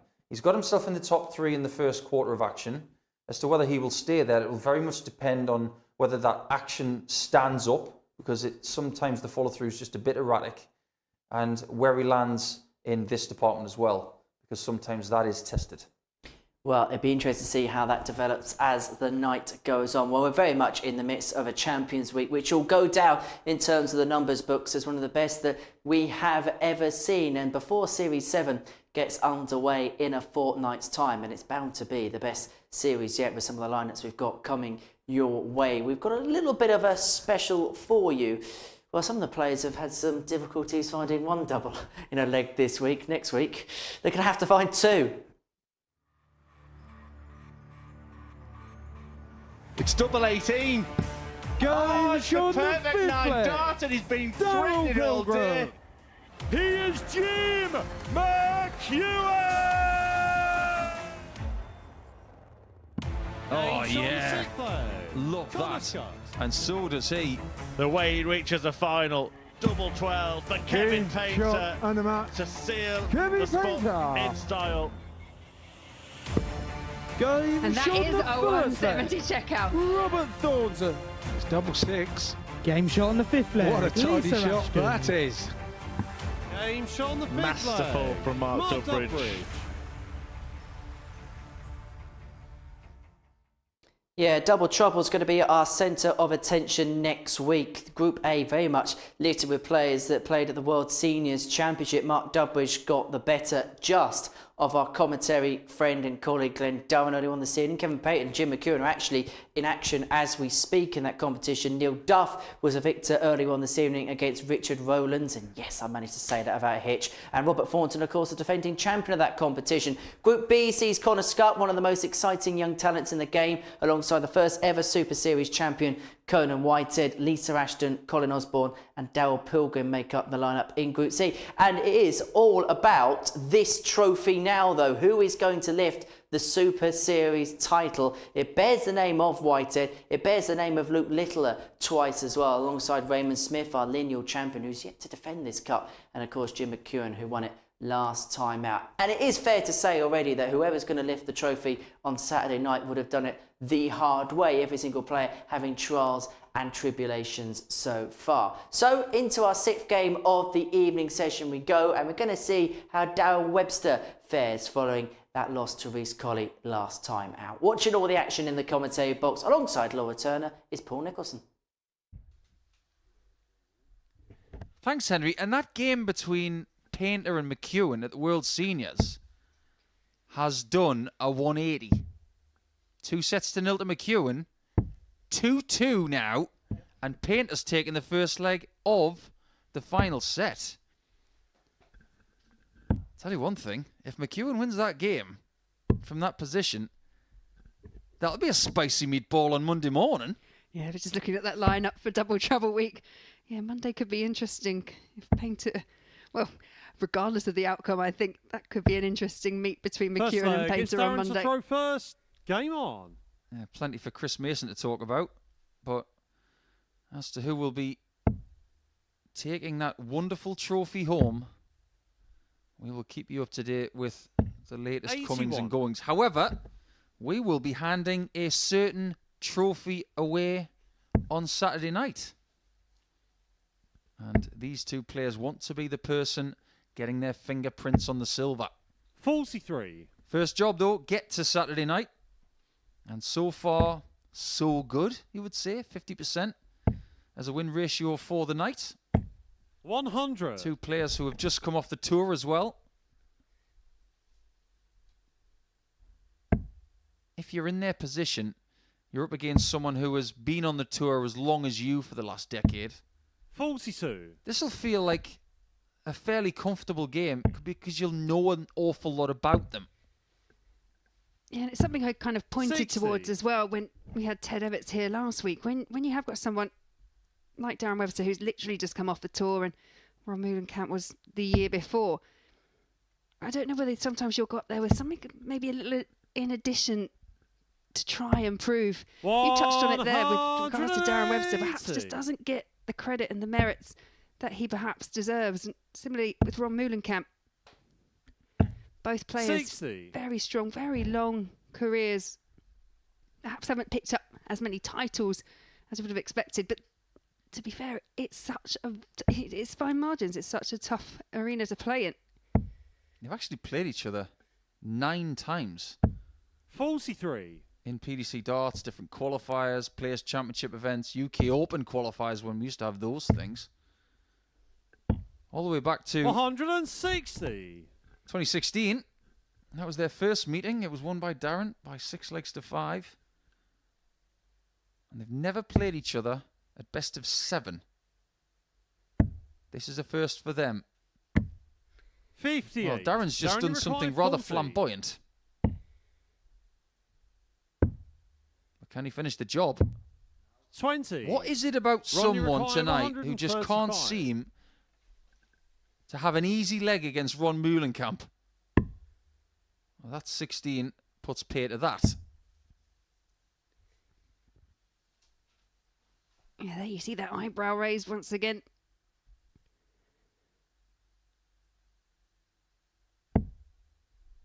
$97. That'll do. Darren, you required 20.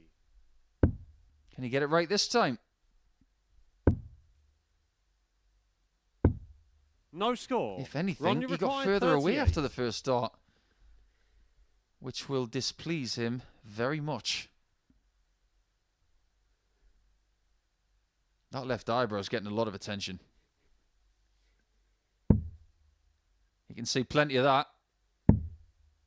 Still got the right half to go. Got to go higher. Oh, hit the flight. No score. Darren, you required Don't 20. be fooled. That did not hit the double 19. Double 5. Does anybody want leg 1? No score. Oh, wow. Ron, you required 38. Yeah, absolutely nowhere near, and you can see exactly what Darren Webster thinks about that attempt. He's going straight for it once again. Yeah, Darren is raging. And No so score. is Ron. Darren, you required 20. I've lost count of how many darts of double he's had now. Game shot on the first leg. Let's forget about that leg. It's in the book. 1 from 12 in the first leg. Second leg, it's He's Ron to thrown throw more first. darts Game at on. double in that first leg than he wanted in the entire match.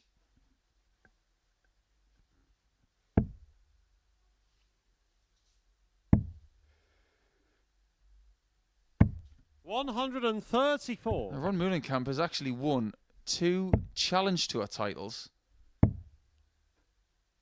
9 seasons apart. Incredible when you think about that. He is someone who has felt at home at this level of world darts on multiple occasions with a huge PDC Tour card career in the middle. When he won his first title in March of 2014, so it's not that far away from being 10 years ago. He beat Alan Tabin in the final, and a name I haven't heard in a while in the semis, Ian McFarlane. Gosh, no, definitely going back a few years. 100. Somebody beat in the last 16 I've definitely heard of, and most hipster darts fans will remember Stevie McNally, the hobo.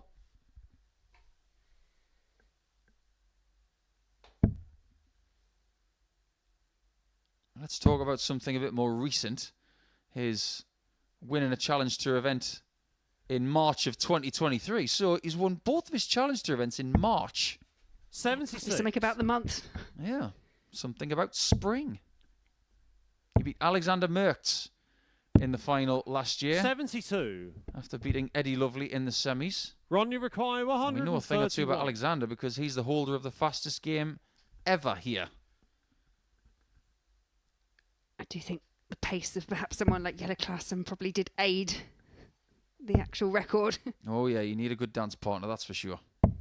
57. Darren, you require 126. This would cheer him up.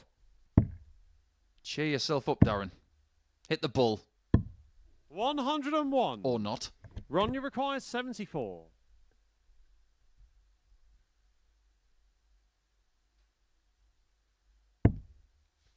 Single 20 for tops. To cheer himself up. 54. Darren, it's you now require 5 25. missed darts at double for Ron.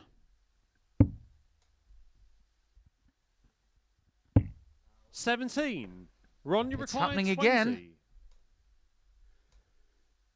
Yeah, last leg, Darren Webster did get away with it, but I don't think that's going to keep happening against Ron Moulenkamp. But that's awkward. Going to have to move to the left. Well, how does he hit this? 10. Darren, you That require flight was 8. firmly in the way. That first one. Game shot on the second leg. And Webster is Darren in Webster. front in this game, which is puzzling me a little bit. Neither It's Darren to of throw these first. players Game on. is hitting anything that they would like to go for. This really is under par stuff. 140. But sometimes you got to win ugly. Well, yep, the key is to win. But it really is a complete U-turn on the match that we saw Moulenkamp play against Andy Bolton. And in fairness, 96. the 2 games that Andy Bolton has lost have been against these 2 players. Darren Webster, who hit a 91 against him. 100. And Ron Moulenkamp, who hit a 96. And both players very, very much off that pace. Yeah, Bolton's got Taylor next. It doesn't get any easier. He's got Colley in his last game. Yeah, you've probably had those games before where you've played pretty decent. It's been a tight match. You've 98. lost. And then your opponent goes on to the next one and just doesn't play anywhere near the standard. Can be a wee bit frustrating. 44. The why always me thing. It's, yeah. Now, we can confirm that Kevin Painter has won against Jim McEwen, the Series 5 champion here at the Modus Super Series, 121. from 2 sets to love down. Kevin Painter's partner, Jane, 100. and anybody who is in the same hotel as Kevin tonight is going to have a lot of fun because he's going to be in a great mood.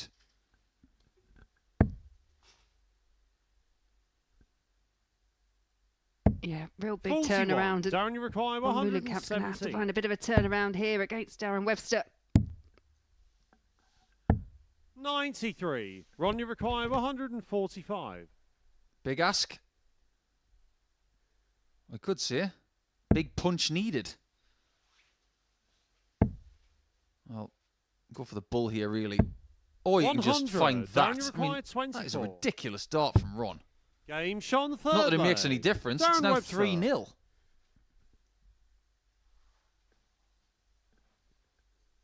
Fourth leg, it's Ron to throw I don't blame you, Ron, having a bit of a scratch of the old forehead there. I'm trying to figure out this game as well. We've had 25 darts at a double, 3 hits, and Ron has got none of them. 100. Yeah, and in the matches that Ron has played, that hasn't really been the issue. 2 from 4 against Taylor, although he did lose. But 140. 4 from 16 in his last. Maybe struggling a bit, but the scoring power that he showed against Bolton, that's what saw him through. Just lacking on both sides in this one.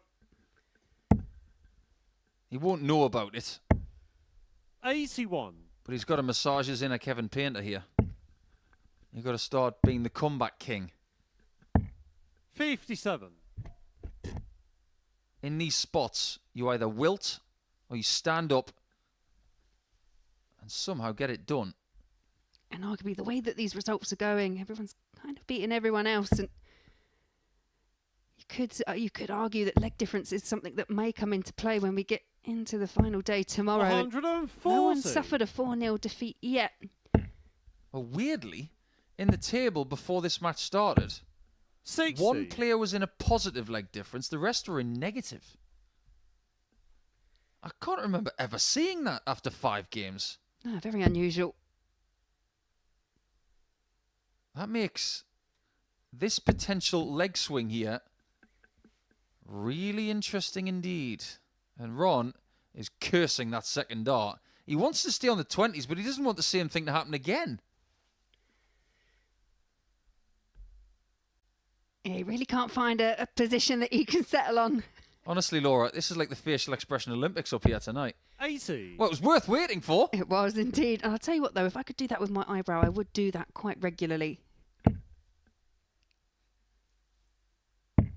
78. My granddad once Ron, said, you require 100. Don't do that, because if the wind changes, it'll stay there.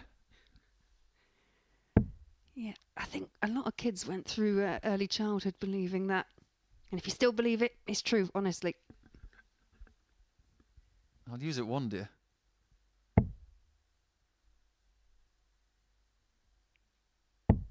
$60. That'll do with Darren on a bogey number. Bogeys are not a good thing. In personal 84. hygiene and Ron, you require 40. being a fighter pilot. You missed off golf. Game shot on the fourth leg. But there you go, Ron Moolenkamp does convert. Yeah, golf doesn't usually come third in my lists, but well done, Laura. Yeah. Fifth leg, it's Darren to It was throw my first first. thought. Game on. You threw me with personal hygiene.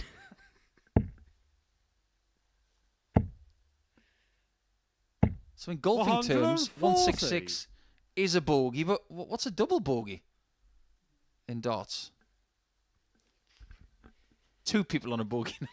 Yeah, perhaps. Or it's when you, maybe a double bogey can be when you leave the bogey number, but it's because it's your fault. It's because you've completely miscounted. I like the way you think. I think Ron was just taking a few seconds there. He might have felt that the stem was just a bit loose going into those golden barrels. 60. The last thing you want to do is throw a dart that has a loose stem, because you never know, in flight it could come out. 30. Yeah, I think I've seen it all over the years. Stems coming out, flights coming out, Points coming out. points coming out, boards coming off.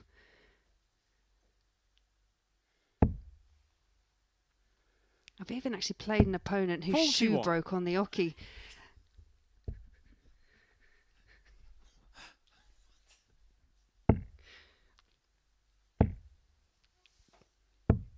$41.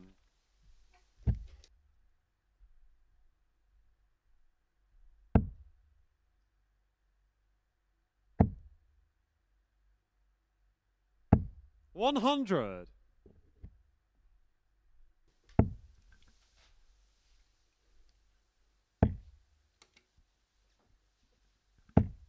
60.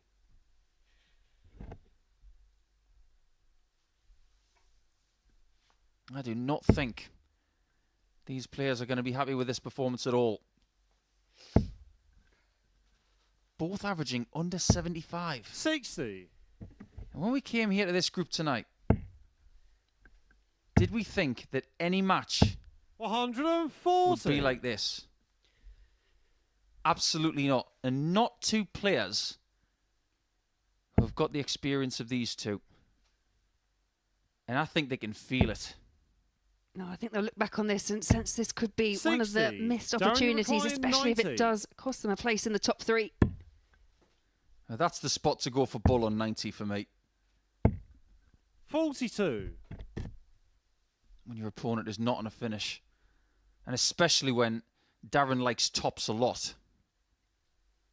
So much so, I'd be shocked if he didn't leave it.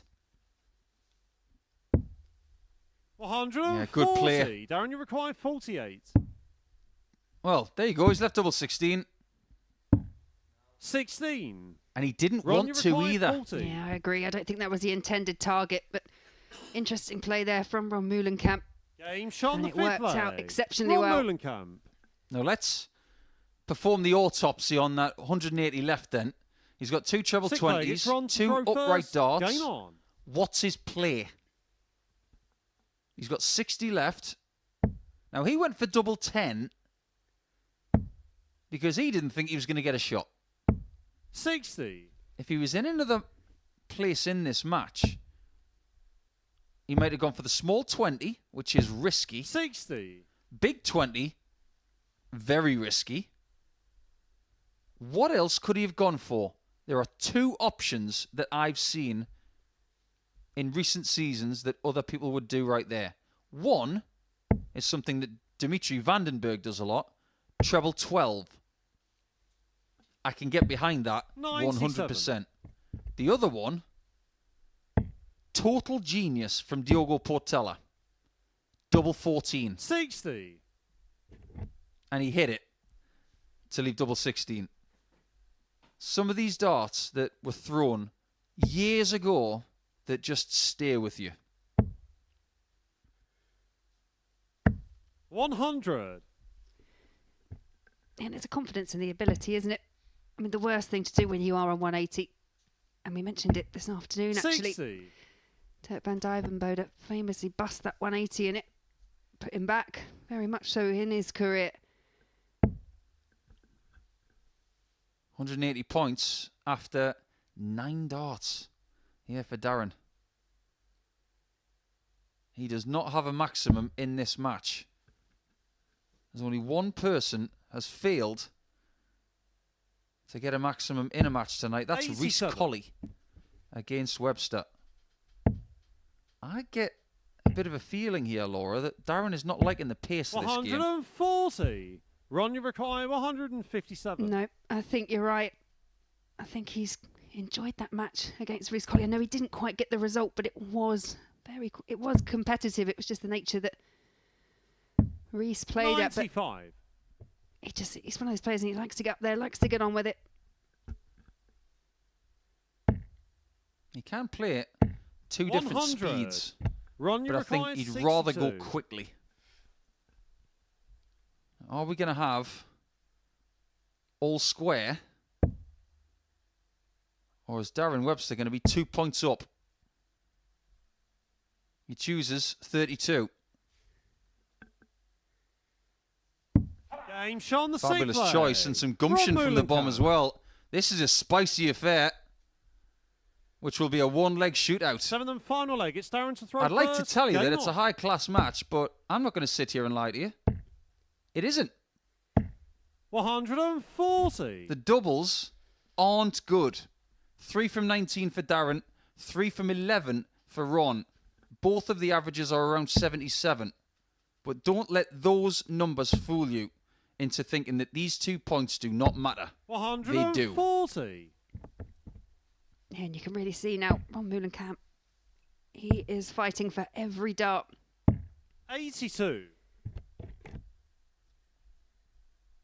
Sometimes you've got to play players that annoy you with their pace. Now, it's not something that Ron is doing on purpose. This is how he plays. It's how he's always played. I didn't like playing quick players. I didn't mind playing slow players because I can use the time to my advantage. But some players want to get on with it. Very much the opposite. I much prefer playing someone who 28 stands up there and just gets on with the game. 6 darts thrown, and Ron has got a half dart lead and the darts. So he's 30 ahead plus these. And the plus part is just as good as the previous part. Yeah, well, Meulenkamp's at 5 on 40s in this match, but 3 have come in this leg, and what a pivotal time for him. Ron, you require 81. He's got time, and Darren is disgusted.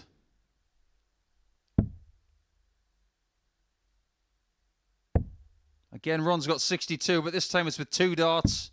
Game, shot. That's a wonderful 12 darter to finish the match off. Well, it ends on a sour note, but 4-3 to Meulenkamp means that he's got 4 points after the 6th match. The recovery was unbelievable. A 12 darter in the last leg with 3 140s attached to it. He did a great job, and Webster has got stuff to think about before he plays Scott Taylor in Game 9, which will be his final match. We've got Andy Bolton against Taylor next, and that's the 4th match that they've played this week.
Welcome back to the live lounge here in Portsmouth. This is the MODUS Super Series, and we are in the midst of Champions Week, where before the break, Ron Meulenkamp got the better of Darren Webster. Now it's time for Scott Taylor and Andy Bolton to take to the stage here at the live lounge, and these two have plenty of previous, not just this week, but previously in this competition, because Scott Taylor averaged 109 to deny Andy Bolton a place at Champions Week in Series Series 3. And as far as tonight's gone, well, Andy Bolton has been on the receiving end of 2 last leg deciders. What's going to happen in this one? Let's find out with Paul and Laura.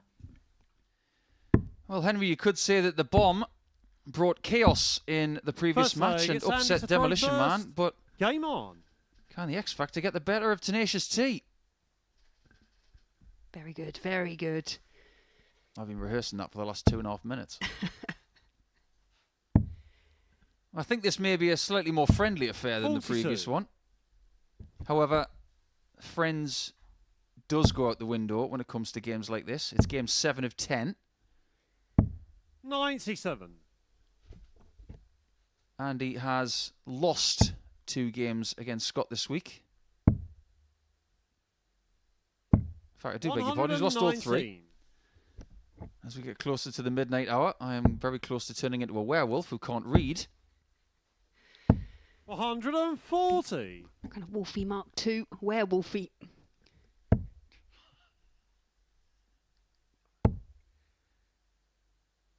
Yeah, that Wolfie's got one heck of a shirt on tonight at the tavern. Saying it's 5 o'clock somewhere. I do like that one. You see that shirt from the International Space 100. Station. These dart shirts are just very them. They are the chosen design of said dart player. Scott, you require 164. Let the darts do the talking. But Andy will be frustrated coming into this game. It has not been his night. And it hasn't been the same sort of campaign here on Thursday night that Scott Taylor had last week. This looks like it's going to be harder than 7 and 6 days ago in Group B. Yeah, Taylor making a slightly better start in here, and I wonder if those 3 wins he's already got over Andy Bolton are just allowing him to relax. He knows what he needs to do. That wasn't one of them. 35. Andy require 106.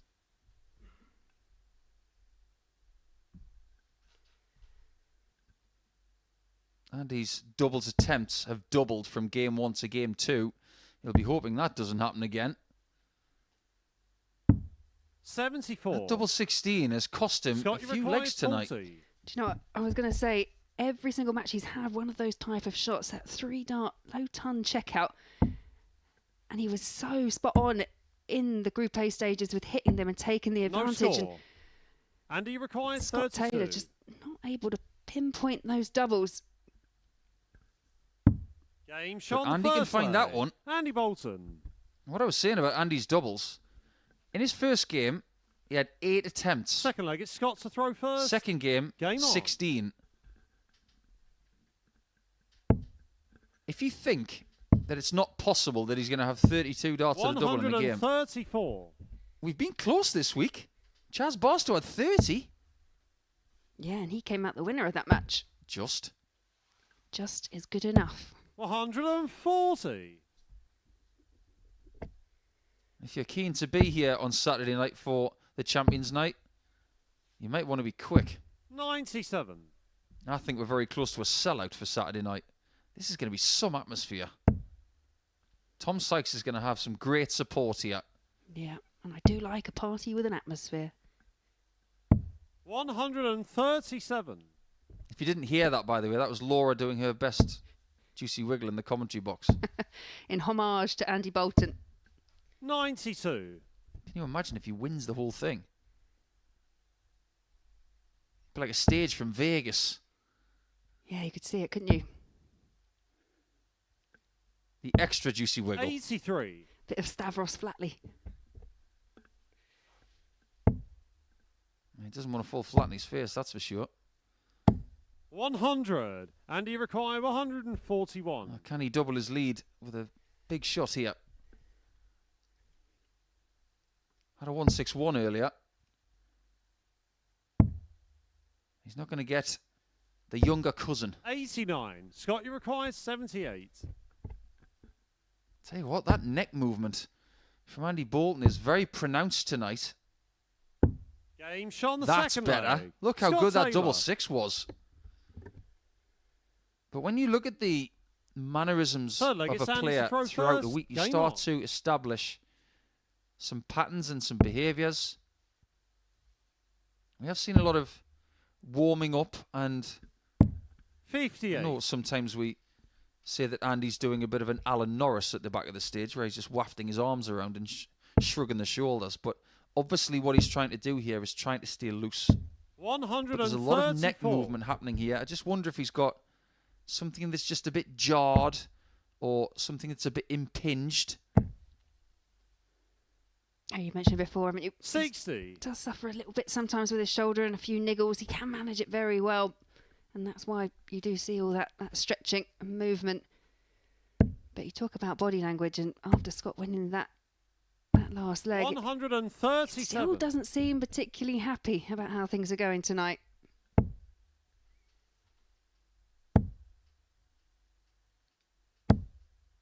When you've played as much as these guys have,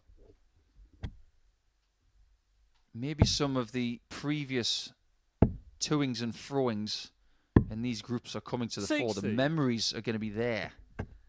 Taylor has been to a Champions Night before, like we've mentioned. He's the only person here this week who has. For that reason and that reason only, he's under pressure to get there again. Scott, you require 170. Yeah, big visit there from Andy Bolton. Puts a little bit more pressure on this 170. Have seen it already once today. Will we see it again? Needs the ball. Just taking his time, and that is the bullseye. That is a 170 finish there for Scott Taylor. One big fish, two big fish. Are we going to get the same amount as last week? We had 3. Game on. Sometimes things like that can change everything. 137. He took his time over that bullseye as well, and he poked its eye out. Did you ever get any strange yellings from your team when you go to other local venues? Some I could mention but can't be broadcast. But that was one of them. If you had a bullseye finish left, you used to get people screaming, "Go on, poke its eye out." 75. Yeah, not one that I've been shouted at. No, they're normally the traditional ones. I always found Use Your Good Eye being an unusual one, because I felt both of mine were okay. Use Your Good Eye. 180. I've had that a few times. Slightly derogatory. But no, just the normal. The ones that are slightly more directional, like take your time. Oh, the obvious ones. Yeah. One high, one over, one in. All of those kind of old sayings.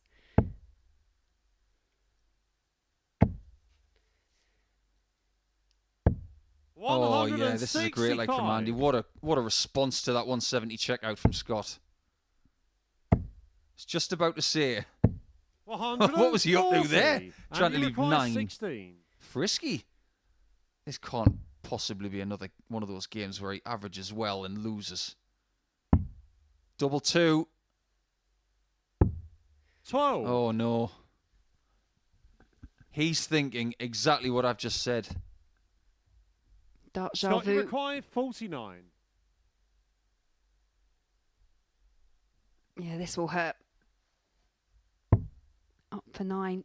He will not leave 32. Needs tops. 29. Couldn't use that marker, and it was a very good guide.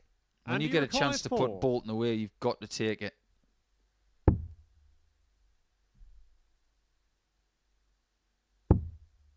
This is not an easy shot. No score. Those darts, they tend to magnetise to that third shot. It's almost pulling you away from the double 2. 20. Such a hard dart. And he's got that falling feeling. Double 5. Game shot on the 4th. And that will hurt. Scott Taylor. Why is it always the third dart that goes in against Bolton tonight? Take it easy, Scott. 5th leg, it's Andy to throw Don't first. do an Aaron Monk and Game punching on. yourself in the head. Yeah, especially when it goes over to double 5, because that's not a given. This kind of situation reminds me of 83. Loki in Thor Ragnarok. I'm going full nerd now. But Andy feels like Loki. After 82. Tom Hiddleston's character was put inside One of those little time warps. And Thor says, where's my brother? Up pops 99. Loki and he says, I've been falling for 30 minutes. That's how Andy feels. Not a nice feeling. No, very much not a nice feeling. 60. But it still has time. Can still turn this around. Taylor still not at those dizzying heights that we saw him hit in Group 8. 140. You're very well read. Do you know what the word wuthering means? Because I don't. What was Kate Bush singing 41. about? I don't know. I never read the book. I mean, it was just the name of the place, wasn't it? Wuthering Heights. Maybe it's one of those words that just isn't used anymore. It was the name of the house that they kind of lived in. 100. In the book. I think so. Wuthering Heights. It's terrible. I read it. I'm quite sure it is. Sounds a bit better than Jackson Heights, which is apparently not very nice. 92. Andy requires 79 is nice. And Tom Sykes was going for treble 13 on this earlier this week. And with success both times. Game shot on the 79 fifth was a leg. very good Andy year. Bolton. Especially if you're an Arsenal fan. Won the FA Sixth Cup leg, that it's year, Scott didn't to it? throw first. I shall take your Game word on that. I'm sure Aaron would know. He is a gooner. Nobody's perfect. 135. Only joking. We've got Spurs fans all over the place laughing and Gooner saying, who's that guy talking? 59. Taylor would like to get this finished and confine Bolton to 0 points after 3 rounds. 75. Oh, how many people has that happened to tonight? I've got Moulenkamp who's had a dart like that. Taylor's had a dart like that. Maybe he's throwing them too hard. Yeah, I'm not sure. He's actually just done a little bit of damage to the dart. It did bounce out with some force, which isn't surprising considering how hard he throws them at the board. I wonder if he damaged the stem there. I sincerely 97. hope he hasn't damaged the point. Looks like it's just the stem. It's one of the important things about having ready repairs, especially because there are players out there who have spare flights and stems, but there are a 78. select few who actually glue their flights in or have one-piece setup. So if you damage a stem or a flight, you'll have to replace the 100. whole thing. Even with a dart on the floor, Taylor is still in the chairman's chair here. 98.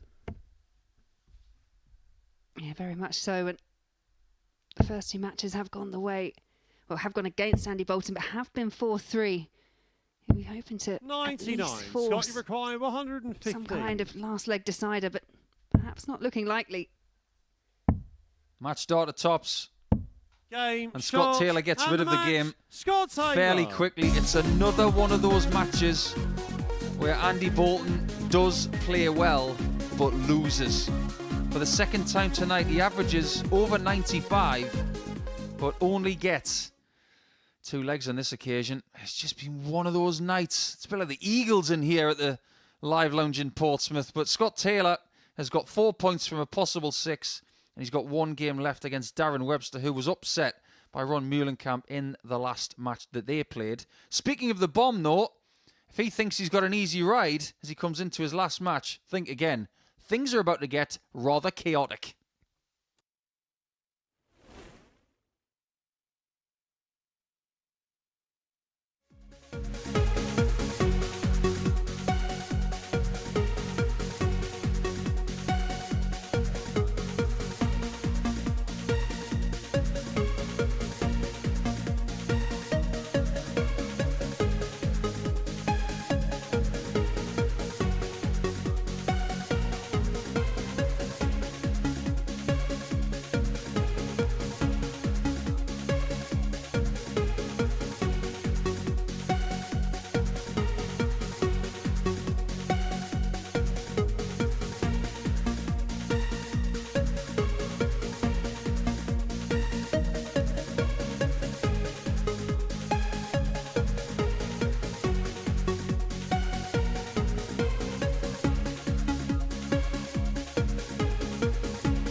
Welcome back to the Modus Super Series, where before the break, Scott Taylor got the better of Andy Bolton by 4 legs to 2, reeling in the big fish in the process. But just importantly is that Taylor landed the bet builder. Yes, it landed tonight. Right, next up for us, we're going to see Ron Moulenkamp in action up against Reece Collier. It is our 8th game of the evening session, watched by Paul Nicholson and Laura Turner. It's amazing how enthusiastic we get when the bet builder lands, but we don't tell you how many times we miss it. First leg, it's Ron to throw first. Game on. Not even anything to do with us. It's got everything to do with all of you guys and the bets that you chose. Remember, over 18s only, begambleaware.org. And please gamble responsibly, especially in the early hours. Enjoy the darts. 26. And enjoy the fact that these two players have got 3 unblemished points in their darts because Scott Taylor apparently damaged a point at the 61. end of that last game, but still managed to finish it off. Really interesting, that. And if he needs to repoint one of those darts, he's going to have to do it fast because he's up next against Webster. He might have as little as 10 to 15 minutes to get it done. Yeah, arguably could be even less than that because the way Reece Collier started off his campaign, 97. he looked like he was on record pace at one point. You could say that Scott Taylor's having a pit stop right now. Yeah, but he'd be happy he's not completely pointless, at least in terms of the table. What can you do with that character in Cars that can change the tyres really quick? Is it Guido? Yes. Phenomenal. 85. Great movie. Mate is my favourite character. I think that's everyone's favourite character, surely. Oh, yeah. I was waiting for a mate type accent then. We've gone through a few today. 59. I don't want to upset our American colleagues and darts fans. I'll think of something.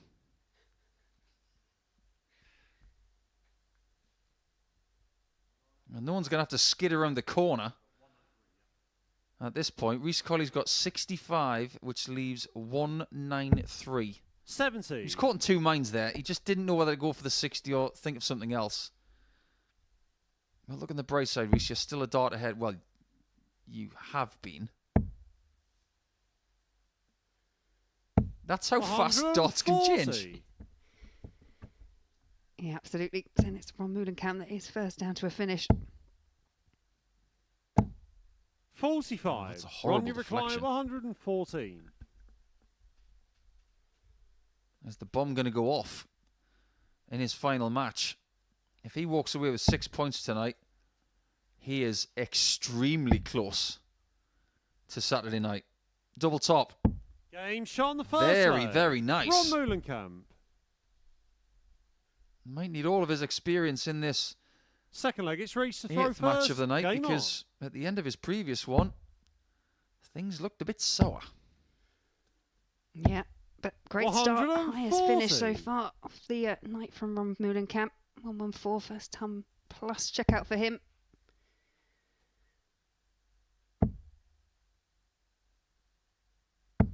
But I still think 100. if you're Reece and you know how you've played so far, not too worried, not too much damage done. That was with the darts for Ron Moulenkamp. 57. Now, Reece has got a lot of support in the West Midlands. We've actually had someone who knows him quite well get in touch with us on X. Richard Duncan's been in touch, saying that if you like the design for Reece Collier tonight, wait until you see the other colours. 100. Okay, thanks for the warning. Sunglasses in the bag tomorrow. I'll be shocked if there's not a little bit of Aston Villa in there.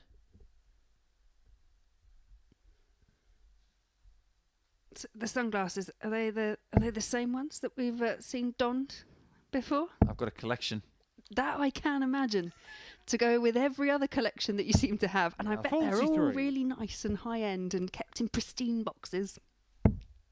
You can't say no, can you? 100. I'm trying. Very. No, I'm joking. I think I've got a problem. just like nice things. Yeah, I just collect pens, 140. casino Reach required memorabilia, 147. sunglasses.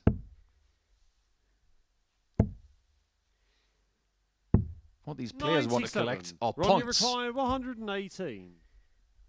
Points mean opportunities.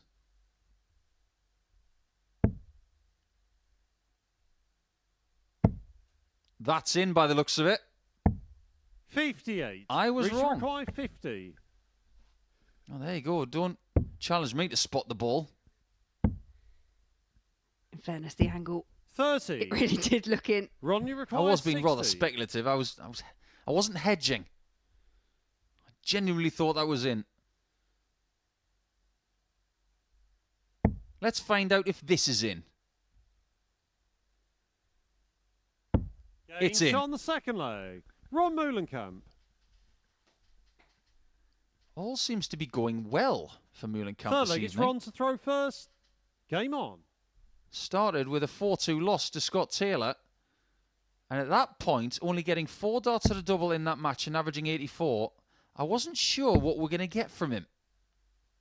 Having said that, 140. since then, he's had a really good performance against Bolton, averaging 96.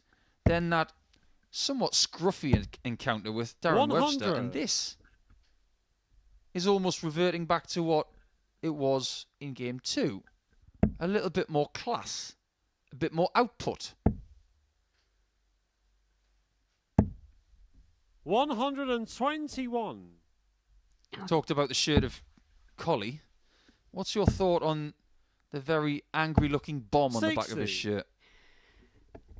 Yeah, it's rather, I would say, aggressive, isn't it? It's kind of making a point, but what he needs to do is show he's the bomb up there on the stage.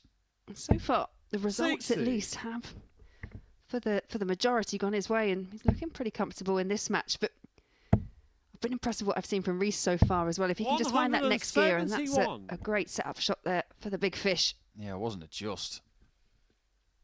If you're going to have your nickname announced in an airport, 85. Wouldn't want to be Reach that one. required 170. Yeah, as long as it's not on his passport, I think we're safe. the 170 chance is safe for now. 99. Now, Ronnie if required Meulenkamp decides to go 95. 57 here, if he hits the single, he could go 2 double 19s. So it's only 1 that he needs. Game shot on the third Very leg. effective. Ron Meulenkamp. 92 average, 3 hits at a double from 3 attempts. All is looking good Fourth for leg, the it's man Reece from the to throw Netherlands, the first. only Game Dutch on. player here this week, flying the flag for one of the premier nations in world darts. 85. Yeah, this could really make the table look rather interesting, because Collie's yet to lose a match. Not looking good here. He's playing at the same average level that Meulenkamp was in his first game against Taylor. 85. The only game he's lost tonight so far. If you go back to a PA system in an airport and you insert somebody's nickname, 70. paging, you wouldn't want to say paging the bomb, you'd cause chaos. Indeed. I think there's actually quite a lot of nicknames that you really wouldn't want to be paging at an airport. Paging the demolition man? 60. No. Paging the power? Yeah, that's not the worst. 85. Paging Chizzy?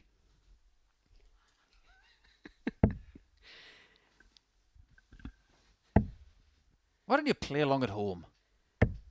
83. What would be the best one?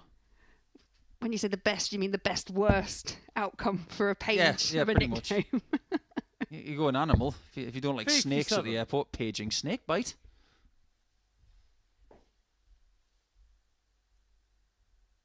The back of that Ron Meulenkamp shirt is looking angry at the minute, but I think that smile on that animation is going to change based on what we've seen 85. so far. If he can just find one more leg, it doesn't matter whether it's this one or one of the other 3 potentially. 94. He walks away with 6 points. He'll sleep very soundly tonight. Yeah, 100%.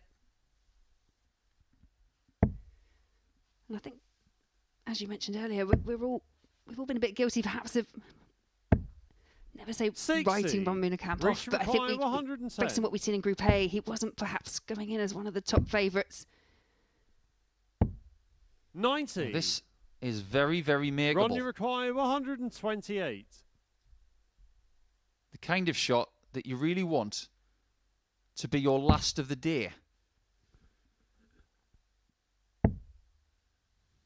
But it won't be. 92. No, Reece Reece, required he's 20. had 5 goes at the outer ring, and this one you feel has to go.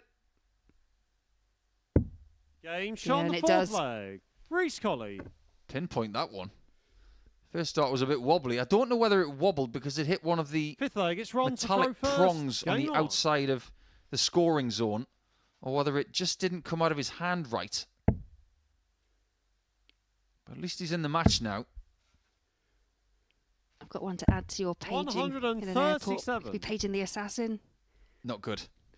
It's not great. Or the fire starter, Mark Thompson. 100. How do you get a nickname like that? I know the assassin's Martin Atkins, right? Yeah. In fairness, I do have a list from online. I'm calling it 40. researching. I'm just trying to figure out why you would be called the fire starter. Well, it does come with a fantastic walk-on, let's be honest. I don't mind a bit of prodigy. 85. I can get behind that.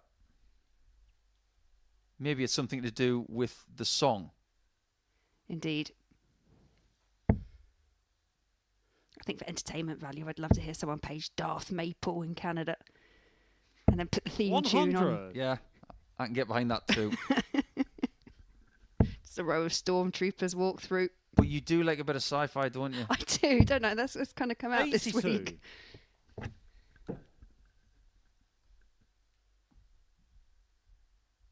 Nice show of sportsmanship there from Reece Colley. Whenever you're getting something from the floor, it's a nice show of sportsmanship when you just hold your hand up and say it. Sorry for interrupting the rhythm there. Might not be for long. 47. This may Ronnie just be a require blip 84. for Reece. He'll be hoping this is not where things are going to go from here, because he still has to play Andy Bolton by the end of the night. This is a match start. 64. He's coming back for tens to complete a very competent first night of action. 171. Now under pressure. Ronnie required 20. Can the bomb get to the halfway point with 3 wins from 4? Here's that awkward.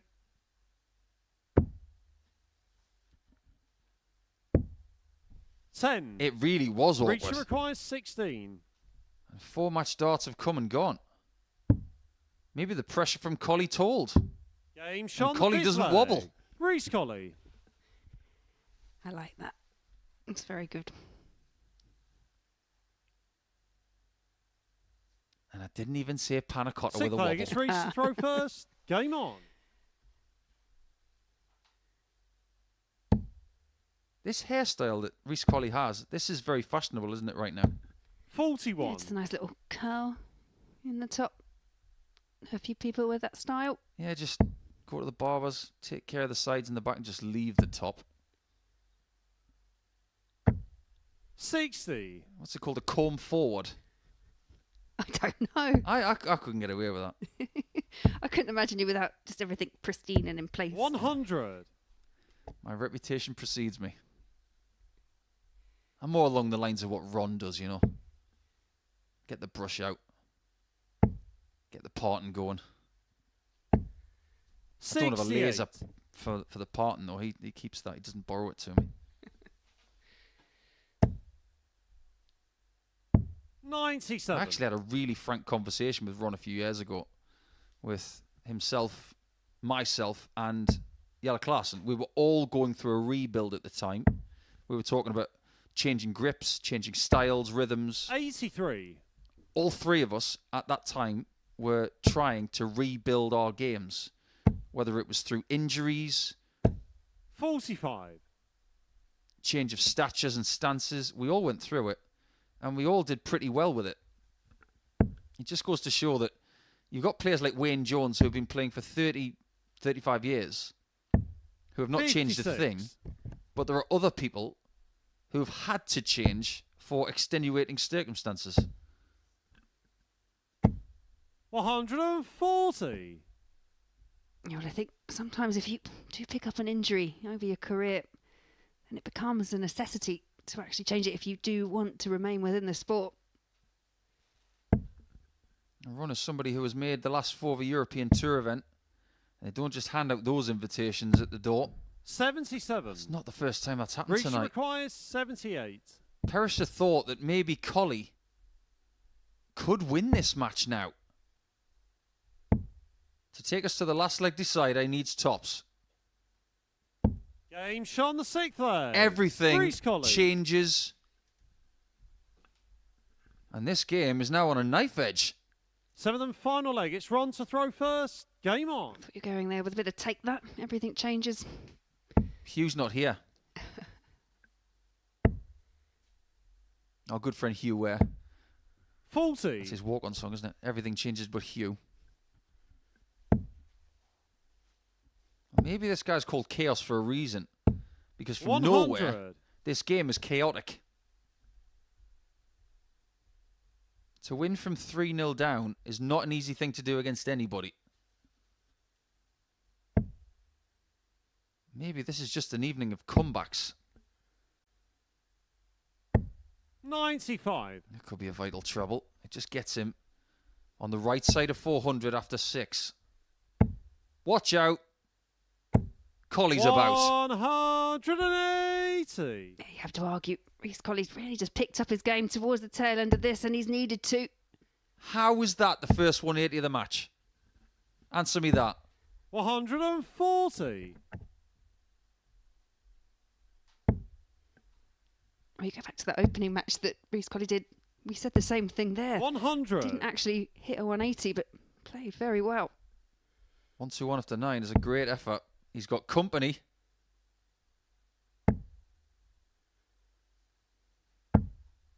That's a superb recovery from Ron. Reach require 120. Back-to-back 140s to leave 86. Does he get a look? He does now.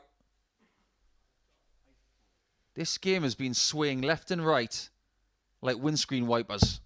97. If this goes, Ron, you require the bomb 86. goes off. Brilliant. 2 darts at double 16 to finish with 6 points. Game, extraordinary. shot, and the match. What a game Ron that was. Mullenkamp. A superb match. Ron was 3-0 up. He was reeled in by the brilliance of Reece Colley, but unfortunately didn't have the darts in the last leg and just missed out on getting the chance to steal it. Look how close it was in the averages as well. And we only got one maximum in that brilliant match that lasted 7 legs. Absolutely sensational. We've got about 3 minutes to savour that one because we've got Taylor against Webster to come.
Welcome back to the MODUS Super Series, where Ron Meulenkamp ended up his night with a victory against Reece Colley. So good return that for Ron the Bomb. 3 out of 4. Well, that ain't bad, is it? Reece Colley return. It's 2 returns, shall I say, against Andy Bolton in the last match of the night. In the middle of that, though, Scott Taylor and Dan Webster will complete their evenings with Paul and Laura. Yeah, and they want to finish on the same sort of note as Ron Meulenkamp, who has completed his quota. 6 points. Leg difference only +1. So don't think that he's that cushy towards the top of the table. However, Reece Colley can catch him if he beats Andy Bolton. First leg, it's Scott to throw first. Scott Taylor can Game catch Ron Meulenkamp if he wins this game. And if he does, he will go top for the time being. 58. Top 3 go through after 2 nights of play. One thing we can say at this point is that Webster and Bolton are in the bottom 2. I'm 24. not sure that was on many people's minds coming into tonight at all. 180. No, I would agree, and I don't know what you think, but both these players have shown signs of vulnerability in their game, and I guess the biggest surprise, based on what we've seen from Scott Taylor, is that fact. But the important point for Scott, he has got those 2 wins under his belt. 99. Now, Laura and I in the commentary box are synchronised in trying to get a close-up of the points of Taylor 24. to see if he has Scott, repaired one 164. or replaced it. Looks to be okay to me. 92.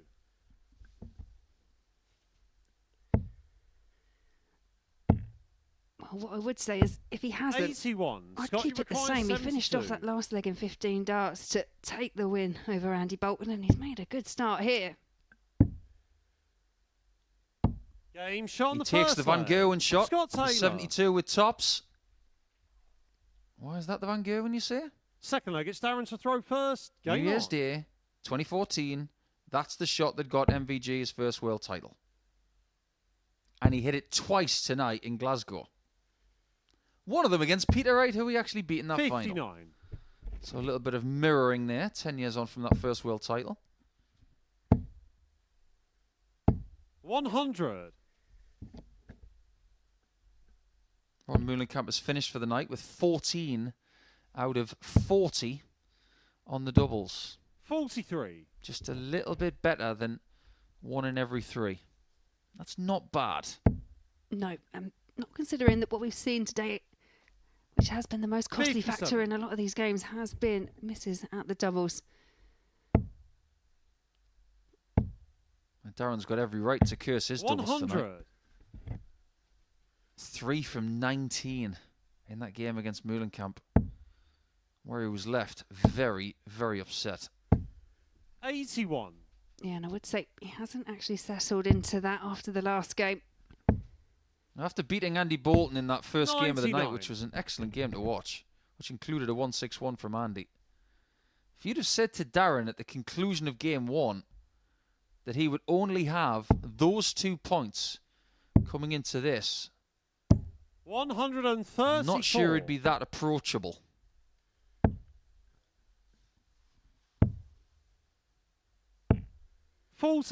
Scott, you require 129. Definitely hasn't got his rhythm on that 60 bed. Just a bit too high and low at this point. 64. Darren, you require 160. That's better.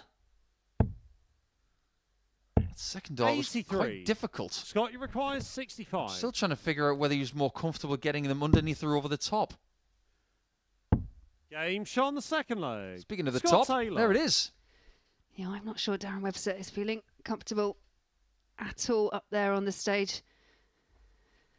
Third leg, it's Scott to throw first. Game on. Looking out up into space. Rather, I would say, quite thoughtful. Yeah, it's one of those places in here that 140. you look up to the roof and you think, I could do with a bit of help right now. Yeah, a bit of divine intervention. That's what humans 77. do. It's been written about many times by psychologists and the like. When humans look up, they want help. 81. Do you know that organisations like the National Crime Agency and the FBI, 41. they can tell when you're lying because of where you look when you answer? Yeah, I've been to see the likes of Darren Brown on several occasions live. 100. Yeah, it just kind of blows your mind, I'll be honest. One of it, I swear, I know I went, but I cannot remember the majority of the show. Yeah. 140. It's a frightening thought. Pay all that money to go and see someone, you can't remember you were there. I was definitely there. Were you? 140. I'm planting that seed of doubt now. 40. Scott, you require 40. Well, this is for a 13 dart leg, and Scott Taylor's really cooking now. Game shot on the third Take a leg. 14. Scott Taylor. 3 out of 4 on the doubles, 98 average. Got a 180 in there. This is about as good as it's been tonight Fourth for leg, him. it's Darren to throw first. Yeah, it's looking like it's the best it's been for the entire night. 40. Darren is looking like a beaten person here. The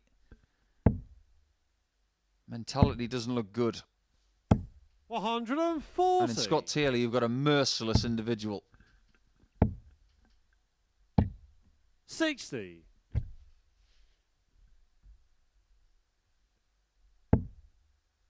He wants that crack at Champions Night really badly. 180. Really badly. And he wants to send a message to everybody who is still playing for spots and maybe trying to send a message to Tom Sykes. Yes, you bested me in Group A, but I'm still here and I'm going to join you. 134. Oh, this is definitely a statement performance. Definitely the performance of the night so far. It hasn't taken him long to get to a match opportunity. Scott required 47. Less than 6.5 minutes.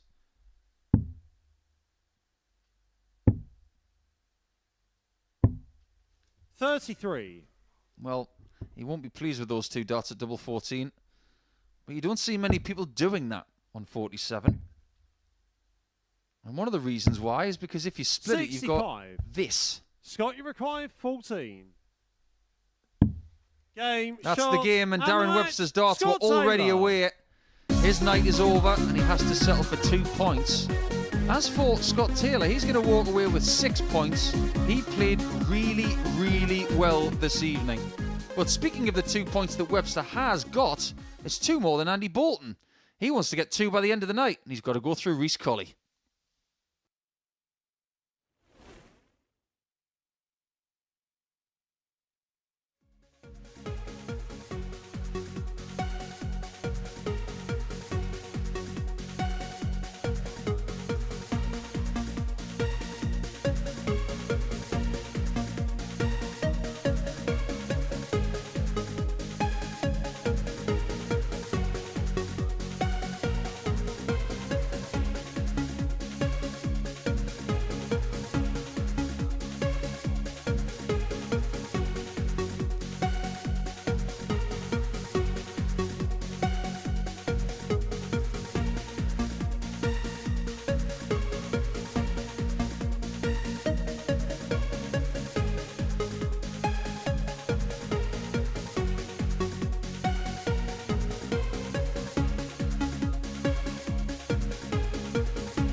Welcome back to the MODUS Super Series. Welcome back to Champions Week, where the final game of 25 that have been played on this Thursday, shall I say, is about to get started. Before the break, Scott Taylor rounded off his night with a 4-0 win against Darren Webster. Andy Bolton looking to get on the board up against Reece Colley, is looking to end his night on a high. So, commentating on their 25th games of the day, they've been hard troopers up in the commentary box, Paul Nicholson and Laura Turner. We could do another 25 right now, especially when we've got games like that from Scott Taylor. 101.9 average, the best of the evening session. Game on.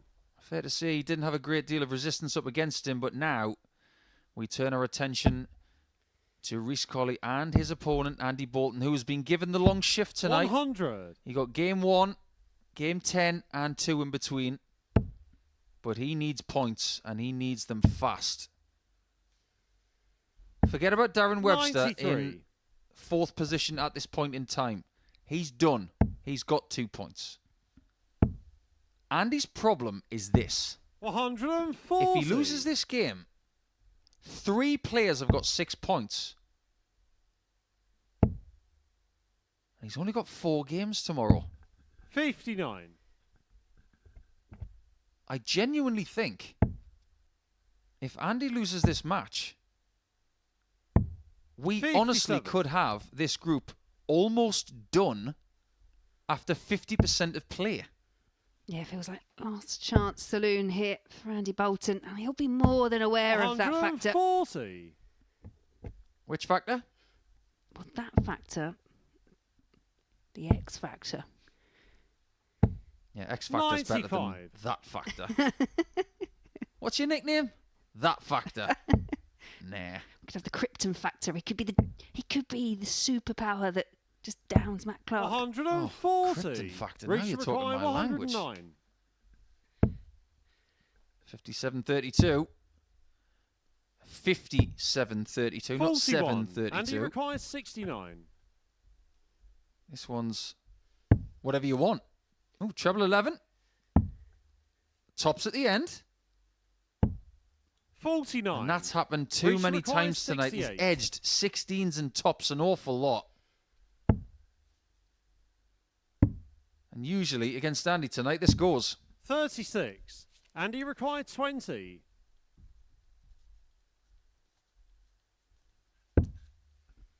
Double 5.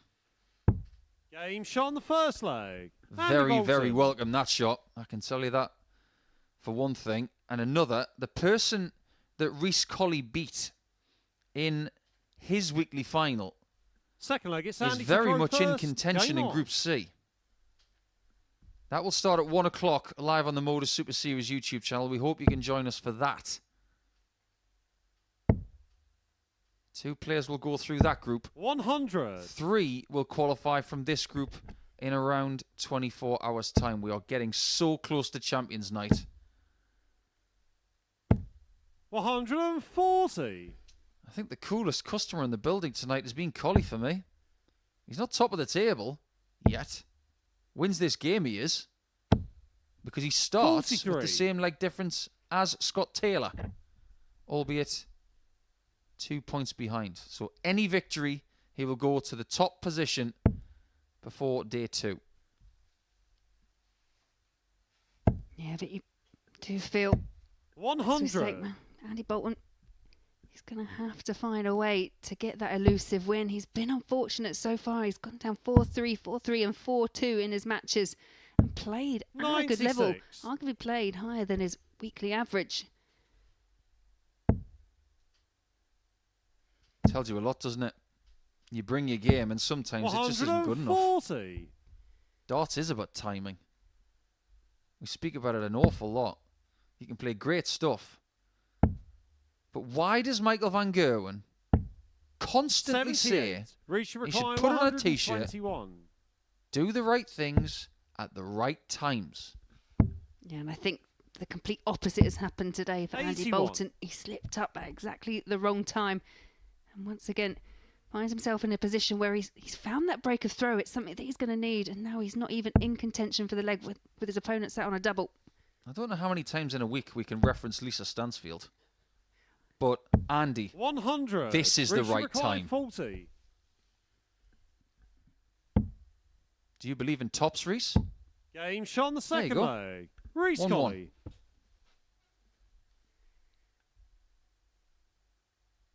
Third leg, it's Reese to throw first. Doesn't strike me as that chaotic on stage. He walks around with an ease. I've always 85. admired dart players that can do that. I was always so deliberate and regimented. I wish I could just relax a little bit. Yeah, he seems quite chilled, doesn't he? Doesn't seem like there's any real tension. 90. Whereas Andy, to me, the complete opposite. Just looks like he's tightening up there, stretching his joints, as we've mentioned a few times before. 45. It's got one of the nicest throws out there, Reese Colley. It's very uncomplicated. You think about that micro prod that he's got. When he brings the dart back, he just prods it forward before he throws every time, but it's rhythmical. There it is, just a little poke forward, back and through. There's a little bit of a thrust with the shoulder. But every dart is thrown the same way. And I think most dart players out there would benefit from having that in their locker. It's only a few, in fact, that go away from that who are great players. One of them is Gary Anderson because he aims his first dart, then continues with a different motion on darts 2 and 3. 45. In fairness, something he's used to great effect over the years. And it's quite a crazy thought to think that at the age of 53, 100. just hit his highest ever average. 117 on Pro Tour just a few days ago.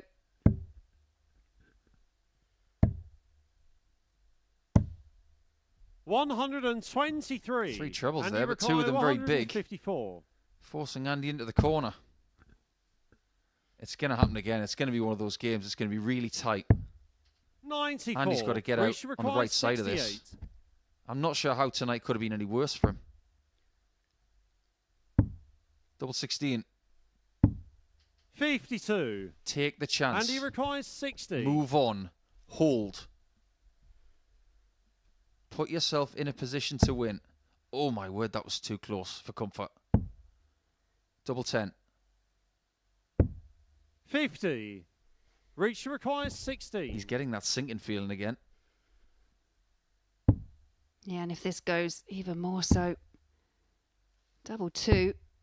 14. I thought he was going to hit that double 2 because tonight Andy's seen so many people hit 10. doubles with their third dart against him.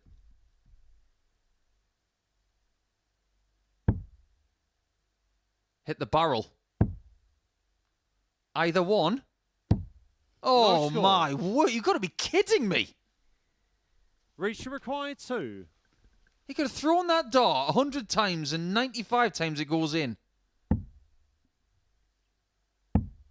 No score. Well, we've had the conversation about luck, and Andy really it's not luck, 10. it's fortune, but you have to say Andy Bolton, he's had these opportunities presented to him. Game shot on the This third time leg. he does take Andy it. Bolton.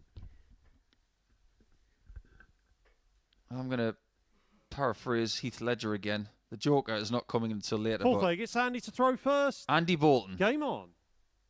You got a little fight in you. I like that. I think Andy Bolton's got a lot of fight in him, but that was a gutsy play, wasn't it? He's just missed double 5 3 99. times, really close. And then he just said, well, I've had enough of you. I'm going to try the other way. yeah, and how many times have you seen it when someone goes to that single number and 140. actually misses?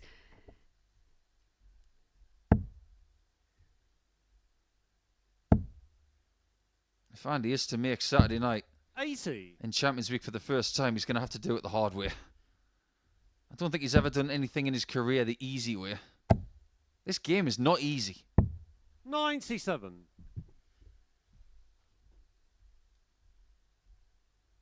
Just think about what Kevin Painter's been through in the last couple of hours. We saw on social media in one of our game breaks 100. a shot from the heavens. Jim McEwen missed a 1-4-2 to win the match on tops. Kevin Painter to stay in the match by winning the fourth set. 132. Took it 140 with 2 double tops. Holy broomsticks. Yeah, shows some real nerve. And as I say, they are two of the players that will be here on Monday. Double trouble week. Oh no. That is double trouble. Just them two. Well, there's the first bit of content for the commentators talking about that match. 46. And you require 126. Can you do this right now? That's what this game's about. Can you do it right now? 120. Oh, the pain of another missed double. Require 86. We've already seen 18 darts missed a double in this match? 61. That is 19. And he requires 6. Double 3? Left or right? Got to be left. That is a seriously world-class shot. Andy Bolton. Take your 170s and your 161s that we've had tonight. That is as important as it comes. That's a wonderful shot. Yeah, we've seen the double 3 used a few times so far this week, and for the majority to quite good effect. But we'd also, as dart players, that is not the ideal double to be sat on, especially when you've got the importance that this match probably does have for Andy Bolton in terms of his Group B campaign. Yeah, I think he needed that 2-leg cushion to try and get over the line here. But to do so with probably something in the region of 35 to 40% of that double to see. 95. That is accuracy of the highest order.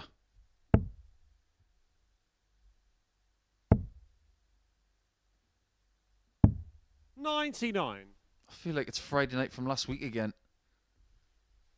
Ross Montgomery needed 1 leg in the last game of Group B to get through to Saturday night. 139. Now Andy needs 1 more leg just to save his chances. The difference is so big. He either wins this game 84. and is within 167. 4 points of the top, or if he loses from this position, he will be 6 points adrift of 3 players.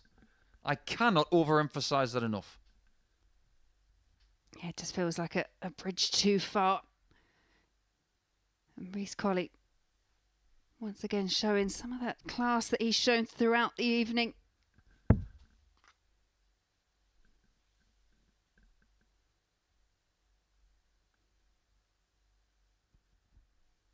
Just taking his time here. This is a pivotal point of the match. 95. And he will expect 36. this to go. Is he right? 18. Well, it's a bonus chance to win the match. And you require 123. Yeah, huge opportunity here for Andy Bolton. 1, 2, 3 required. And that leaves him the ball for the match. 98. Just the width of a wire away. Reach require 18.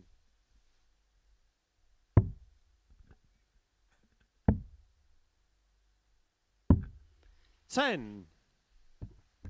Yeah, and it's Bolton and he back. required 25. More match opportunities here. 9 for double 8. Game, shot, and it is double 8. And a sarcastic wave of the hands there from Andy Bolton as he does secure his first win of the evening. It was a hard-fought win there for Andy Bolton, but one he desperately needed. Reece Colley, he's won 2 from 2 himself this evening. And there you see the averages, an 82-18 there for Reece Colley, 80-70 for Andy Bolton. But it's that overall result that will mean the world to Andy Bolton. So we can go over and we can join Henry with Paul in the studio. Wow, what an intriguing night's worth of darts. Andy Bolton getting over the line right at the very last there. 4-1 victory against Reece Colley. We're watching all the action tonight in the company of the asset Paul Nicholson, who joins us now in the studio. Well, before we have a quick chat, let's run the wall over what we have seen so far this evening. And, well, it's an evening where things kind of went one way or another for a lot of our players. If you'd have said that this was going to happen at the start of tonight, I'm not sure I would have believed you. Very perplexing evening, and I'm already looking forward to Friday night because things could be very, very different. And this table is very unpredictable. Andy is going to go to bed tonight, probably after 30 to 45 minutes of thinking of how am I in this predicament. Reece Colley will be wondering why he's only got 4 points. Ron Meulenkamp might be thinking, how have I got 6? It's just been a really, really odd evening, but it begs the question of how interesting will Friday be? It could well be a freaky Friday here at the Super Series. It is fair to say. Right, let's compart the night. Let's try and run the wall as much as we can over what we've seen this evening. We can have a look at the results from tonight's session first and foremost to help us into that predicament, help us into that scenario. This is what we've seen then tonight, and well, it was intriguing. It began with that 4-3 win for Darren Webster. Bolton on the wrong end of 4-3 scorelines, while Meulenkamp getting the better of Reece Colley by that score as well. And let's begin by talking about Ron then, because he lost that first game against Scott Taylor. Are you pleased with the response that he then made after that? Yes, because he had a performance that he wouldn't have been happy with, then one that he was very pleased with. Then it just went down again, but up again. So if he can just temper the bad games a bit and maintain some of the good stuff, Saturday is going to be there for him. He's within two games. Mm-hmm. He gets to 10 points. He's going to be there. And let's not forget that he wasn't even supposed to be here. So he might exchange texts with Chris Landman as if to say, well done on Q School, pal. Can you have that mentality as a player that when you're not supposed to be in something that actually you will actually get your best starts out of you, or you get a good result out of you as a result of that? Yeah, I think sometimes you can have a free hit. There are players who have even said that in interviews today. You can believe that at the start, but when you're in the heat of battle, you don't think that way. You want to win no matter what the tournament is. And now that they've got the opportunity to come and get their hands on this and obviously cash big, pressure will be there no matter what. Well, let's have a chat about Scott Taylor now then, shall we? And this is a really intriguing stat. Since the beginning of last week, he has played 46 matches in this competition. 38 of those matches, he has recorded an average over 90. I'm not surprised by that. Think about the amount of seasons that Scott has played Pro Tour darts, Challenge Tour darts, and the level of ability that he has. If you want to be an elite dart player, which I firmly believe that Scott wants to be, you have to average over 90 most of the time.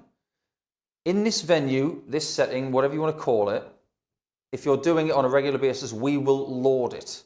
However, if you want to take this worldwide, you've got to do that all the time. And it does confirm that Scott is a world-class talent. Yeah, some amazing stats from Taylor there. And we treated us to the big fish. And it's fair to say that he's got some form for doing this here at the Super Series. He's done it in back-to-back weeks now. Yeah, and I expect him to hit another one. No pressure, Scott, but it's always nice to see a bullseye hitting a shot like that where it's not next to the wire. But he's done some good stuff tonight. He's worked very, very hard. He was first in the building. He was here about 2.5 hours before the first game that he was going to play, getting on the stage and getting ready. That preparation has served him well. And you know he's got an engine because he saved his best performance for last, averaging over 101. Are we beginning to look even more preeminently at a player that looks likely to pick this cup up? He's showing all the attributes of a potential champion, isn't he? He is. But don't forget that Tom Sykes is just sitting at home watching all of these people stressing it out, and he knows he's going to play well Saturday night. He's more prepared for a Saturday night than he's ever been. Albeit coming into one off a 2-day break. He's never done that before, but Tom's someone who just knows how to get the job done these days. People are going to have to be on their game if they're going to topple him come Saturday night, that's for sure. But is the winner going to come from this group? Usually it does. It usually does, but I'm sure Tom Sykes and the likes of Can Cradge will have other things to say, that is for sure. Right, let's have a look at the table before we leave you this evening, because Scott Taylor is the clubhouse leader. Him and Ron Meulenkamp tied on 6 points. Reece Colley on 4 and won his first 2 matches. Andy Bolton and Darren Webster with work to do when it comes to Friday. And you know what, Paul? We've been here so many times, haven't we, on Champions Week? And tomorrow is one of the best days we have here at the MODUS Super Series. We might have Champions Night on Saturday, but we love Championship Friday. Yeah, it's going to be great. And I don't want to look past the first game of Group B tomorrow, because we have the reverse fixture of Bolton against Collie. They'll both be fresh, coming in for their first match of the night. There will be separation if Collie gets off to a flyer. A 4-point gap with only 3 games to go, that's not good news for Andy. He must get out of the blocks tomorrow, otherwise he's in real trouble.